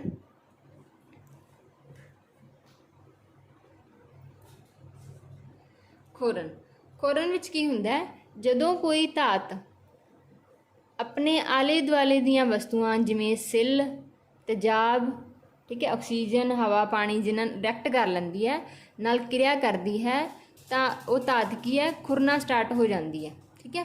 ਹੌਲੀ ਹੌਲੀ ਜਿਵੇਂ ਆਪਾਂ ਕਹਿੰਦੇ ਹਾਂ ਲੋਹਾ ਹੈ, ਲੋਹਾ ਸਿੱਲ ਤੇ ਉਹਨੂੰ ਹਵਾ ਮਿਲਦੀ ਰਹੇ ਤਾਂ ਕੀ ਹੈ ਉਸ ਨੂੰ ਜੰਗਾਲ ਲੱਗ ਜਾਂਦੀ ਹੈ ਤਾਂ ਹੌਲੀ ਹੌਲੀ ਕੀ ਹੈ ਉਹਦੇ ਵਿੱਚ ਆਪਾਂ ਦੇਖਦੇ ਹਾਂ ਕਿ ਸ਼ੇਕ ਹੀ ਹੋ ਜਾਂਦੀ ਹੈ, ਠੀਕ ਹੈ। ਛੋਟੇ ਛੋਟੇ ਹੋਲਸ ਹੋ ਜਾਂਦੇ, ਹੌਲੀ ਹੌਲੀ ਖੁਰਨਾ ਸਟਾਰਟ ਹੋ ਜਾਂਦੀ ਹੈ ਤੇ ਫਿਰ ਕੀ ਹੈ ਉਹ ਜਮਾਂ ਹੀ ਜੇ ਉਹਨੂੰ ਲਗਾਤਾਰ ਜੰਗ ਲੱਗਦੀ ਰਹੂਗੀ ਤਾਂ ਉਹ ਬਿਲਕੁਲ ਹੀ ਖਤਮ ਹੋ ਜਾਂਦਾ, ਠੀਕ ਹੈ। ਤਾਂ ਖੋਰਨ ਕੀ ਹੁੰਦਾ ਹੈ, ਖੋਰਨ ਇੱਕ ਇਸ ਤਰ੍ਹਾਂ ਦੀ ਪ੍ਰੋਸੈਸ ਹੈ ਜਿਸ ਵਿੱਚ ਕੋਈ ਧਾਤ ਆਪਣੇ ਆਲੇ ਦੁਆਲੇ ਦੀਆਂ ਵਸਤੂਆਂ ਨਾਲ ਕੀ ਕਰ ਜਾਂਦੀ ਹੈ, ਕਿਰਿਆ ਕਰ ਲੈਂਦੀ ਹੈ। ਆਲੇ ਦੁਆਲੇ ਦੀਆਂ ਵਸਤੂਆਂ ਜਿਵੇਂ ਸਿੱਲ, ਤੇਜ਼ਾਬ, ਪਾਣੀ, ਹਵਾ, ਤਾਂ ਉਹ ਖੁਰਨਾ ਸਟਾਰਟ ਹੋ ਜਾਂਦੀ ਹੈ, ਉਹਨੂੰ ਅਸੀਂ ਕੀ ਬੋਲਾਂਗੇ, ਉਸ ਧਾਤ ਦਾ ਖੋਰਨ ਬੋਲਦੇ ਹਾਂ, ਠੀਕ ਹੈ। ਇਹਦੇ ਵਿੱਚ ਤੁਸੀਂ ਲੋਹੇ ਨੂੰ ਜੰਗ ਲੱਗਣਾ ਜਿਹਨੂੰ ਰਸਟਿੰਗ ਆਫ ਆਇਰਨ ਬੋਲ ਦਿੰਦੇ ਆ, ਤਾਂ ਇਹ ਵਰਡ ਵੀ ਧਿਆਨ ਰੱਖਣਾ ਹੈ, ਰਸਟਿੰਗ ਆਫ ਆਇਰਨ, ਲੋਹੇ ਨੂੰ ਜੰਗ ਲੱਗਣਾ। ਤਾਂ ਇਹ ਖੋਰਨ ਦੀ ਇੱਕ ਐਗਜ਼ਾਮਪਲ ਹੈਗੀ ਹੈ। ਹੋਰ ਵੀ ਜਿਹੜੀਆਂ ਬਹੁਤ ਸਾਰੀਆਂ ਧਾਤਾਂ ਹੈਗੀਆਂ ਜਿਨ੍ਹਾਂ ਦਾ ਖੋਰਨ ਹੁੰਦਾ ਹੈ, ਜਿਵੇਂ ਆਪਾਂ ਬੋਲਦੇ ਹਾਂ ਕਿ ਜਦੋਂ ਰਸਟਿੰਗ ਨੂੰ ਆਇਰਨ ਦੀ ਰਸਟਿੰਗ ਹੁੰਦੀ ਹੈ, ਲੋਹੇ ਨੂੰ ਜੰਗ ਲੱਗਦਾ ਹੈ, ਤਾਂ ਇੱਕ ਲਾਲ ਭੂਰੇ ਰੰਗ ਦਾ ਪਾਊਡਰ ਬਣਦਾ ਹੈਗਾ, ਠੀਕ ਹੈ। ਤੇ ਜਦੋਂ ਜਿਹੜੀ ਚਾਂਦੀ ਹੈ ਸਾਡੀ, ਸਿਲਵਰ ਧਾਤ ਹੈ, ਉਹਨੂੰ ਜਦੋਂ ਮਤਲਬ ਉਹਦਾ ਖੋਰਨ ਹੁੰਦਾ ਤਾਂ ਉਹਦਾ ਰੰਗ ਜਿਹੜਾ ਹੈਗਾ ਉਹ ਕਾਲਾ ਹੋਣਾ ਸਟਾਰਟ ਹੋ ਜਾਂਦਾ। ਤੁਸੀਂ ਦੇਖੋਗੇ ਆਪਣੇ ਘਰਾਂ ਦੇ ਵਿੱਚ ਵੀ ਕੋਈ ਚਾਂਦੀ ਦਾ ਗਹਿਣਾ, ਕੋਈ ਬਰਤਨ ਹੈ, ਤਾਂ ਉਹ ਅਗਰ ਪਿਆ ਰਵੇ ਥੋੜ੍ਹਾ, ਠੀਕ ਹੈ, ਤਾਂ ਹਵਾ ਨਾਲ ਰਿਐਕਟ ਕਰਕੇ ਕੀ ਹੋ ਜਾਂਦਾ, ਬਲੈਕ ਹੋਣੀ ਸਟਾਰਟ ਹੋ ਜਾਂਦੀ ਹੈ, ਤਾਂ ਕਾਲੀ ਹੋ ਜਾਂਦੀ ਹੈ, ਠੀਕ ਹੈ। ਉਸ ਤੋਂ ਬਾਅਦ ਜਿਹੜਾ ਕਾਪਰ ਹੈਗਾ, ਇਹ ਵੀ ਆਪਣੇ ਆਲੇ ਦੁਆਲੇ ਦੀਆਂ ਵਸਤੂਆਂ ਨਾਲ ਕਿਰਿਆ ਕਰਕੇ ਇਹਦਾ ਜਿਹੜਾ ਰੰਗ ਹੈ ਉਹ ਹਰਾ ਹੋ ਜਾਂਦਾ, ਅਤੇ ਹਰੇ ਰੰਗ ਦੀ ਪਰਤ ਚੜ੍ਹ ਜਾਂਦੀ। ਤੁਸੀਂ ਉਹਨੂੰ ਜਦੋਂ ਸਾਫ਼ ਕਰੋਗੇ, ਤੁਹਾਡੇ ਘਰ ਵਿੱਚ ਕੋਈ ਤਾਂਬੇ ਦਾ ਬਰਤਨ ਹੋਵੇ ਤਾਂ ਤੁਸੀਂ ਦੇਖੋਗੇ ਉਸ ਦੇ ਉੱਤੇ ਨਾ ਹਰੇ ਰੰਗ ਦੀ ਪਰਤ ਚੜ੍ਹੀ ਹੁੰਦੀ ਹੈ। ਤਾਂ ਉਹਨੂੰ ਜਦੋਂ ਆਪਾਂ ਪੂਰੀ ਤਰ੍ਹਾਂ ਮਾਂਜਦੇ ਹਾਂ ਤਾਂ ਉਹ ਸਾਫ਼ ਹੋ ਜਾਂਦਾ, ਫਿਰ ਦੁਬਾਰਾ ਫਿਰ ਉਹਦੇ 'ਤੇ ਉਹ ਪਰਤ ਚੜ੍ਹ ਜਾਂਦੀ ਹੈ। ਤਾਂ ਮਤਲਬ ਕਿ ਧਾਤ ਦਾ ਕੀ ਹੌਲੀ ਹੌਲੀ ਖੋਰਨ ਹੋ ਰਿਹਾ। ਤਾਂ ਤੁਸੀਂ ਕਲਰ ਯਾਦ ਰੱਖਣਾ ਹੈ, ਲੋਹੇ ਦਾ ਲਾਲ ਭੂਰੇ ਰੰਗ ਦੀ ਜਿਹੜੀ ਪਰਤ ਚੜ੍ਹਦੀ ਹੈ, ਠੀਕ ਹੈ, ਉਹਦੀ ਖੋਰਨ ਨੂੰ ਦਰਸਾਉਂਦੀ ਹੈ। ਜਿਹੜੀ ਚਾਂਦੀ ਹੈ ਉਹ ਕਾਲੀ ਹੋ ਰਹੀ ਹੈ, ਕਾਲੀ ਹੋ ਜਾਂਦੀ ਹੈ, ਤਾਂ ਉਹ ਵੀ ਉਹਦੇ ਖੋਰਨ ਦਾ ਸੰਕੇਤ ਹੈ। ਅਤੇ ਕਾਪਰ 'ਤੇ ਹਰੇ ਰੰਗ ਦੀ ਜਿਹੜੀ ਪਰਤ ਹੈ ਉਹ ਚੜ੍ਹਦੀ ਹੈ। ਅਗਲਾ ਸਾਡਾ ਸਬ ਟੌਪਿਕ ਹੈ ਦੁਰਗੰਧਤਾ। ਦੁਰਗੰਧਤਾ ਕੀ ਹੈ? ਦੁਰਗੰਧਤਾ ਹੈ ਜਦੋਂ ਚਰਬੀ ਅਤੇ ਤੇਲਾਂ ਦਾ ਆਕਸੀਕਰਨ ਹੋ ਜਾਂਦਾ। ਆਕਸੀਕਰਨ ਮਤਲਬ ਆਕਸੀਜਨ ਨਾਲ ਕਿਰਿਆ ਕਰ ਲੈਂਦੀਆਂ ਤਾਂ ਉਹਨਾਂ ਵਿੱਚੋਂ ਦੁਰਗੰਧ ਆਉਣ ਲੱਗ ਜਾਂਦੀ ਹੈ, ਸਮੈਲ ਆਉਣ ਲੱਗ ਜਾਂਦੀ ਹੈ। ਤਾਂ ਉਹਨਾਂ ਦੀ ਗੰਧ ਹੈ, ਉਹਨਾਂ ਦੀ ਜਿਹੜੀ ਸਮੈਲ ਹੈ, ਜਾਂ ਕਹਾਂਗੇ ਉਹਨਾਂ ਦਾ ਜਿਹੜਾ ਸਵਾਦ ਹੈ ਉਹ ਬਦਲ ਜਾਂਦਾ, ਠੀਕ ਹੈ। ਮਤਲਬ ਆਪਾਂ ਕਹਾਂਗੇ ਖਰਾਬ ਹੀ ਹੋ ਜਾਂਦੇ, ਆਕਸੀਜਨ ਨਾਲ ਕਿਰਿਆ ਕਰਕੇ ਉਹ ਖਰਾਬ ਹੋ ਗਏ। ਤਾਂ ਖਰਾਬ ਹੋ ਗਏ ਕਿਵੇਂ ਪਤਾ ਲੱਗੂਗੀ ਆਪਣੀ ਕੋਈ ਚੀਜ਼ ਵੀ ਆਕਸੀਜਨ ਨਾਲ ਕਿਰਿਆ ਕਰ ਗਈ ਅਤੇ ਉਹ ਖਰਾਬ ਹੋ ਗਈ? ਤਾਂ ਆਪਾਂ ਕੀ ਉਹਨੂੰ ਸੁੰਘ ਕੇ ਦੇਖਾਂਗੇ, ਜੇ ਉਹਦੀ ਸਮੈਲ ਚੇਂਜ ਹੋ ਗਈ, ਜਿਵੇਂ ਹੋਣੀ ਚਾਹੀਦੀ ਸੀ ਉਵੇਂ ਦੀ ਹੈ ਨਹੀਂ, ਤਾਂ ਆਪਾਂ ਕਹਾਂਗੇ ਇਹ ਤਾਂ ਖਰਾਬ ਹੋ ਗਿਆ, ਠੀਕ ਹੈ। ਤਾਂ ਉਹ ਕੀ ਉਹਦੀ ਦੁਰਗੰਧਤਾ ਹੈ। ਇਸ ਲੱਛਣ ਨੂੰ ਕੀ ਕਹਾਂਗੇ ਆਪਾਂ ਕਿ ਉਹਦੀ ਦੁਰਗੰਧਤਾ ਹੈ। ਅਤੇ ਕਈ ਵਾਰੀ ਹੁੰਦੇ ਆਪਾਂ ਨੂੰ ਗੰਧ ਤੋਂ ਨਹੀਂ ਪਤਾ ਲੱਗਦਾ, ਤਾਂ ਆਪਾਂ ਉਹਨੂੰ ਟੇਸਟ ਕਰਕੇ ਦੇਖਦੇ ਹਾਂ, ਆਪਾਂ ਕਹਿੰਦੇ ਖਰਾਬ ਹੋ ਗਈ ਚੀਜ਼, ਤਾਂ ਉਹਦੇ ਟੇਸਟ ਸਵਾਦ ਬਦਲ ਗਿਆ ਉਹਦਾ। ਤਾਂ ਇਹ ਕਾਹਦੇ ਮਤਲਬ ਸਾਈਨ ਹੈਗੇ? ਦੁਰਗੰਧਤਾ ਦੇ ਸਾਈਨ ਹੈ ਕਿ ਜਿਹੜੀ ਚੀਜ਼ ਹੈ ਉਹ ਹਵਾ ਨਾਲ, ਆਕਸੀਜਨ ਨਾਲ ਕਿਰਿਆ ਕਰ ਗਈ ਹੈ। ਤਾਂ ਜ਼ਿਆਦਾਤਰ ਉਹੀ ਚੀਜ਼ਾਂ ਖਰਾਬ ਹੁੰਦੀਆਂ ਜਿਨ੍ਹਾਂ ਵਿੱਚ ਚਰਬੀ ਜਾਂ ਤੇਲਾਂ ਵਿੱਚ ਬਣੀਆਂ ਹੁੰਦੀਆਂ, ਠੀਕ ਹੈ। ਤਾਂ ਜਦੋਂ ਡੈਫੀਨੇਸ਼ਨ ਦੁਬਾਰਾ ਪੜ੍ਹ ਲਓ, ਜਦੋਂ ਚਰਬੀ ਅਤੇ ਤੇਲਾਂ ਦਾ ਆਕਸੀਕਰਨ ਹੋ ਜਾਂਦਾ ਹੈ ਤਾਂ ਉਹ ਦੁਰਗੰਧ ਲੈਣ ਲੱਗ ਪੈਂਦੇ ਆ। ਦੁਰਗੰਧ ਲੈਣ ਲੱਗ ਪੈਂਦੇ ਮਤਲਬ ਉਹਨਾਂ ਵਿੱਚੋਂ ਸਮੈਲ ਆਉਣ ਲੱਗ ਜਾਂਦੀ ਹੈ, ਜਾਂ ਉਹਨਾਂ ਦੀ ਜਿਹੜੀ ਗੰਧ ਹੈ ਉਹ ਬਦਲ ਜਾਂਦੀ ਹੈ, ਜਾਂ ਸਵਾਦ ਬਦਲ ਜਾਂਦਾ, ਠੀਕ ਹੈ। ਜਿਵੇਂ ਆਪਾਂ ਘਰਾਂ ਵਿੱਚ ਦੇਖਦੇ ਹਾਂ ਅਚਾਰ ਜਿਹੜਾ ਹੈਗਾ, ਠੀਕ ਹੈ, ਅਤੇ ਉਹਨਾਂ ਵਿੱਚ ਆਪਾਂ ਤੇਲ ਪਾਇਆ ਮਤਲਬ ਤਾਂ ਹੀ ਪਾਉਂਦੇ ਹਾਂ ਕਿ ਉਹ ਉਹਨਾਂ ਦਾ ਆਕਸੀਜਨ ਨਾਲ ਕੰਟੈਕਟ ਟੁੱਟਿਆ ਰਹੇ ਅਤੇ ਉਹ ਖਰਾਬ ਨਾ ਹੋਣ। ਅਤੇ ਵੈਸੇ ਆਪਾਂ ਕੋਈ ਚੀਜ਼ ਰੱਖ ਦਿੰਦੇ ਹਾਂ ਤਾਂ ਉਹਨੂੰ ਜਲਦੀ ਉੱਲੀ ਲੱਗ ਜਾਂਦੀ ਹੈ, ਜਾਂ ਉਹਨਾਂ ਦਾ ਟੇਸਟ ਖਰਾਬ ਹੋ ਜਾਂਦਾ। ਦਹੀਂ ਕਈ ਦਿਨ ਪਏ ਰਹੇ ਤਾਂ ਕਿੰਨਾ ਖੱਟਾ ਹੋਣ ਲੱਗ ਜਾਂਦਾ, ਜ਼ਿਆਦਾ ਸਮੈਲ ਆਉਣ ਲੱਗ ਜਾਂਦੀ ਉਹਦੇ ਵਿੱਚੋਂ, ਠੀਕ ਹੈ। ਤਾਂ ਦੁਰਗੰਧਤਾ ਤੋਂ ਬਚਣ ਲਈ ਕੀ ਹੈ, ਜਿਹੜੇ ਹਵਾ ਰੋਧਕ ਬਰਤਨ ਹੈ ਉਹ ਵਰਤੇ ਜਾਂਦੇ ਆ, ਤਾਂ ਕਿ ਉਹਦੇ ਵਿੱਚ ਜਿਹੜੀ ਆਕਸੀਜਨ ਹੈਗੀ ਆ ਉਹ ਨਾ ਰਵੇ, ਅਤੇ ਜਿਹੜੀ ਆਕਸੀਜਨ ਨਹੀਂ ਹੋਏਗੀ ਤਾਂ ਫਿਰ ਉਹ ਸਾਡੇ ਉਸ ਵਸਤੂ ਨਾਲ, ਖਾਣ ਵਾਲੀ ਵਸਤੂ ਨਾਲ ਰਿਐਕਟ ਨਹੀਂ ਕਰੇਗੀ, ਠੀਕ ਹੈ। ਇਸ ਤਰ੍ਹਾਂ ਜਿਹੜੇ ਚਿਪਸ ਦੇ ਪੈਕਟ ਹੁੰਦੇ ਆ, ਕਿਉਂਕਿ ਜਿਹੜੇ ਚਿਪਸ ਹੈ ਉਹ ਤਲ ਕੇ ਬਣਾਏ ਜਾਂਦੇ ਆ ਤਾਂ ਉਹਨਾਂ ਵਿੱਚ ਤੇਲ ਹੁੰਦਾ ਹੈ, ਠੀਕ ਹੈ। ਤਾਂ ਉਹ ਕੀ ਕਰਦੇ ਆ, ਉਹ ਵੀ ਆਕਸੀਜਨ ਨਾਲ ਕਿਰਿਆ ਕਰ ਸਕਦੇ ਆ। ਇਸ ਕਰਕੇ ਚਿਪਸ ਦੇ ਪੈਕਟਾਂ ਦੇ ਵਿੱਚੋਂ ਆਕਸੀਜਨ ਕੱਢ ਕੇ ਉਹਦੇ ਵਿੱਚ ਨਾਈਟ੍ਰੋਜਨ ਗੈਸ ਭਰੀ ਜਾਂਦੀ ਹੈ, ਕਿਉਂਕਿ ਜਿਹੜੀ ਨਾਈਟ੍ਰੋਜਨ ਗੈਸ ਹੈ ਇਹ ਨੋਨ ਰਿਐਕਟਿਵ ਹੈ, ਇਹ ਜ਼ਿਆਦਾ ਰਿਐਕਟਿਵ ਨਹੀਂ ਹੁੰਦੀ, ਇਹ ਕਿਰਿਆ ਨਹੀਂ ਕਰਦੀ, ਠੀਕ ਹੈ, ਤੇਲਾਂ ਨਾਲ। ਇਸ ਕਰਕੇ ਕੁਐਸਚਨ ਬਣ ਜਾਂਦਾ ਹੈ ਕਿ ਚਿਪਸ ਦੇ ਪੈਕਟਾਂ ਵਿੱਚ ਕਿਹੜੀ ਗੈਸ ਭਰੀ ਜਾਂਦੀ ਹੈ? ਨਾਈਟ੍ਰੋਜਨ ਗੈਸ ਭਰੀ ਜਾਂਦੀ ਹੈ, ਜਿਹੜੀ ਸਾਡੀ ਵਾਯੂਮੰਡਲ ਵਿੱਚ 78% ਉਪਲਬਧ ਹੈਗੀ ਹੈ। ਤਾਂ ਇੱਕ ਕੁਐਸਚਨ ਇਹ ਬਣਿਆ ਸੀਗਾ ਕਿ ਕਿਹੜੀ ਗੈਸ ਜਿਹੜੀ ਹੈ ਉਹ ਸਭ ਤੋਂ ਜ਼ਿਆਦਾ ਮਾਤਰਾ ਵਿੱਚ ਸਾਡੇ ਵਾਯੂਮੰਡਲ ਵਿੱਚ ਮੌਜੂਦ ਹੈਗੀ ਹੈ, ਤਾਂ ਉਹ ਸੀਗੀ ਨਾਈਟ੍ਰੋਜਨ ਗੈਸ। ਤਾਂ ਇਹ ਸਾਡੇ ਪਹਿਲੇ ਚੈਪਟਰ 'ਚੋਂ ਅਸੀਂ ਸਾਰੇ ਜਿਹੜੇ ਕੰਸੈਪਟ ਹੈ ਇੱਕ ਵਾਰੀ ਤੁਹਾਨੂੰ ਦੱਸਦੇ ਹੈਗੇ ਆ। ਅਤੇ ਇਸ ਚੈਪਟਰ ਦੇ ਵਿੱਚੋਂ ਮਤਲਬ ਓਵਰਆਲ ਜਿਹੜੇ ਕੰਸੈਪਟ ਹੈ ਉਹ ਆਪਣੇ ਇਸ ਲੈਕਚਰ ਦੇ ਵਿੱਚ ਕੰਪਲੀਟ ਹੋ ਚੁੱਕੇ ਆ। ਅਤੇ ਕੁਛ ਜਿਹੜੇ ਕਿਰਿਆਵਾਂ ਵਾਲੇ ਰਿਐਕਸ਼ਨ ਮਤਲਬ ਕਿਰਿਆਵਾਂ ਦੇ ਵਿੱਚ ਜਿਹੜੇ ਕੁਐਸਚਨ ਬਣਨਗੇ ਉਹ ਅਸੀਂ ਤੁਹਾਨੂੰ ਇਸ ਤੋਂ ਬਾਅਦ ਜਿਹੜੇ MCQ ਲਗਵਾਵਾਂਗੇ, ਠੀਕ ਹੈ, ਇਸ ਚੈਪਟਰ ਦੇ, ਉਹਦੇ ਵਿੱਚ ਆਪਾਂ ਉਹ ਕਵਰ ਅਪ ਕਰ ਲਾਂਗੇ। ਇਸ ਚੈਪਟਰ ਦੇ ਵਿੱਚੋਂ ਹੋਰ ਕੁਛ ਵੀ ਨਹੀਂ ਰਿਹਾ ਹੈਗਾ ਜਿਹੜਾ ਤੁਹਾਨੂੰ ਦੱਸਣ ਵਾਲਾ ਰਹਿ ਗਿਆ ਹੋਵੇ, ਠੀਕ ਹੈ। ਥੋਰੋਲੀ ਇੱਕ ਵਾਰੀ ਤੁਸੀਂ ਇਸ ਲੈਕਚਰ ਦੇ ਵਿੱਚੋਂ ਦੀ ਹੋ ਜਾਣਾ, ਓਵਰਆਲ ਮਤਲਬ ਇੰਨਾ ਕਰ ਲਓਗੇ ਤਾਂ ਇਹ ਸਫੀਸ਼ੀਐਂਟ ਹੈ ਜੀ, ਠੀਕ ਹੈ। ਹੋਪ ਤੁਹਾਨੂੰ ਇਹ ਲੈਕਚਰ ਵਧੀਆ ਲੱਗਿਆ ਹੋਏਗਾ। ਅਤੇ ਅਗਰ ਤੁਹਾਨੂੰ ਲੈਕਚਰ ਵਧੀਆ ਲੱਗਿਆ ਤਾਂ ਲੈਕਚਰ ਨੂੰ ਲਾਈਕ, ਸ਼ੇਅਰ ਅਤੇ ਚੈਨਲ ਨੂੰ ਸਬਸਕ੍ਰਾਈਬ ਜ਼ਰੂਰ ਕਰ ਲੈਣਾ। ਅਸੀਂ ਤੁਹਾਡੇ ਲਈ ਸਾਇੰਸ ਦਾ ਸਾਰਾ ਜਿਹੜਾ ਸਿਲੇਬਸ ਹੈ ਉਹ ਇੱਥੇ ਕਰਵਾਵਾਂਗੇ, ਠੀਕ ਹੈ। ਤੇ ਸਿਲੇਬਸ ਦੇ ਅਕੋਰਡਿੰਗ ਹੀ ਕਰਵਾਵਾਂਗੇ, ਠੀਕ ਹੈ। ਮੈਨੂੰ ਲੱਗਿਆ ਸੀ ਕਿ ਇਸ ਚੈਪਟਰ ਦੇ ਵਿੱਚੋਂ ਕਾਫੀ ਸਾਰੇ ਕੁਐਸਚਨ ਆਏ ਹੋਏ ਹੈ ਤੇ ਤੁਹਾਨੂੰ ਪਹਿਲਾਂ ਇਹੀ ਚੈਪਟਰ ਕਰਨਾ ਚਾਹੀਦਾ ਤਾਂ ਕਿ ਤੁਸੀਂ ਇੱਕ ਵਾਰੀ ਥੋਰਲੀ ਇਸ ਦੇ ਵਿੱਚੋਂ ਦੀ ਹੋ ਜਾਓ ਤੇ ਇਹਦੀ ਅੰਡਰਸਟੈਂਡਿੰਗ ਹੈ ਜਿਹੜੀ ਕੰਸੈਪਟ ਦੀ ਉਹ ਰੱਖੋ। ਮਤਲਬ ਸਮਝ ਕੇ ਪੜ੍ਹਨਾ, ਜਿਹੜੀ ਵੀ ਚੀਜ਼ ਪੜ੍ਹਨੀ ਹੈ ਉਹਨੂੰ ਸਮਝ ਕੇ ਪੜ੍ਹਨਾ ਤਾਂ ਕਿ ਜੇ ਤੁਸੀਂ MCQ ਲਗਾਓ ਤਾਂ ਤੁਹਾਨੂੰ ਜ਼ਿਆਦਾ ਪ੍ਰੋਬਲਮ ਨਾ ਆਵੇ। ਧੰਨਵਾਦ ਜੀ।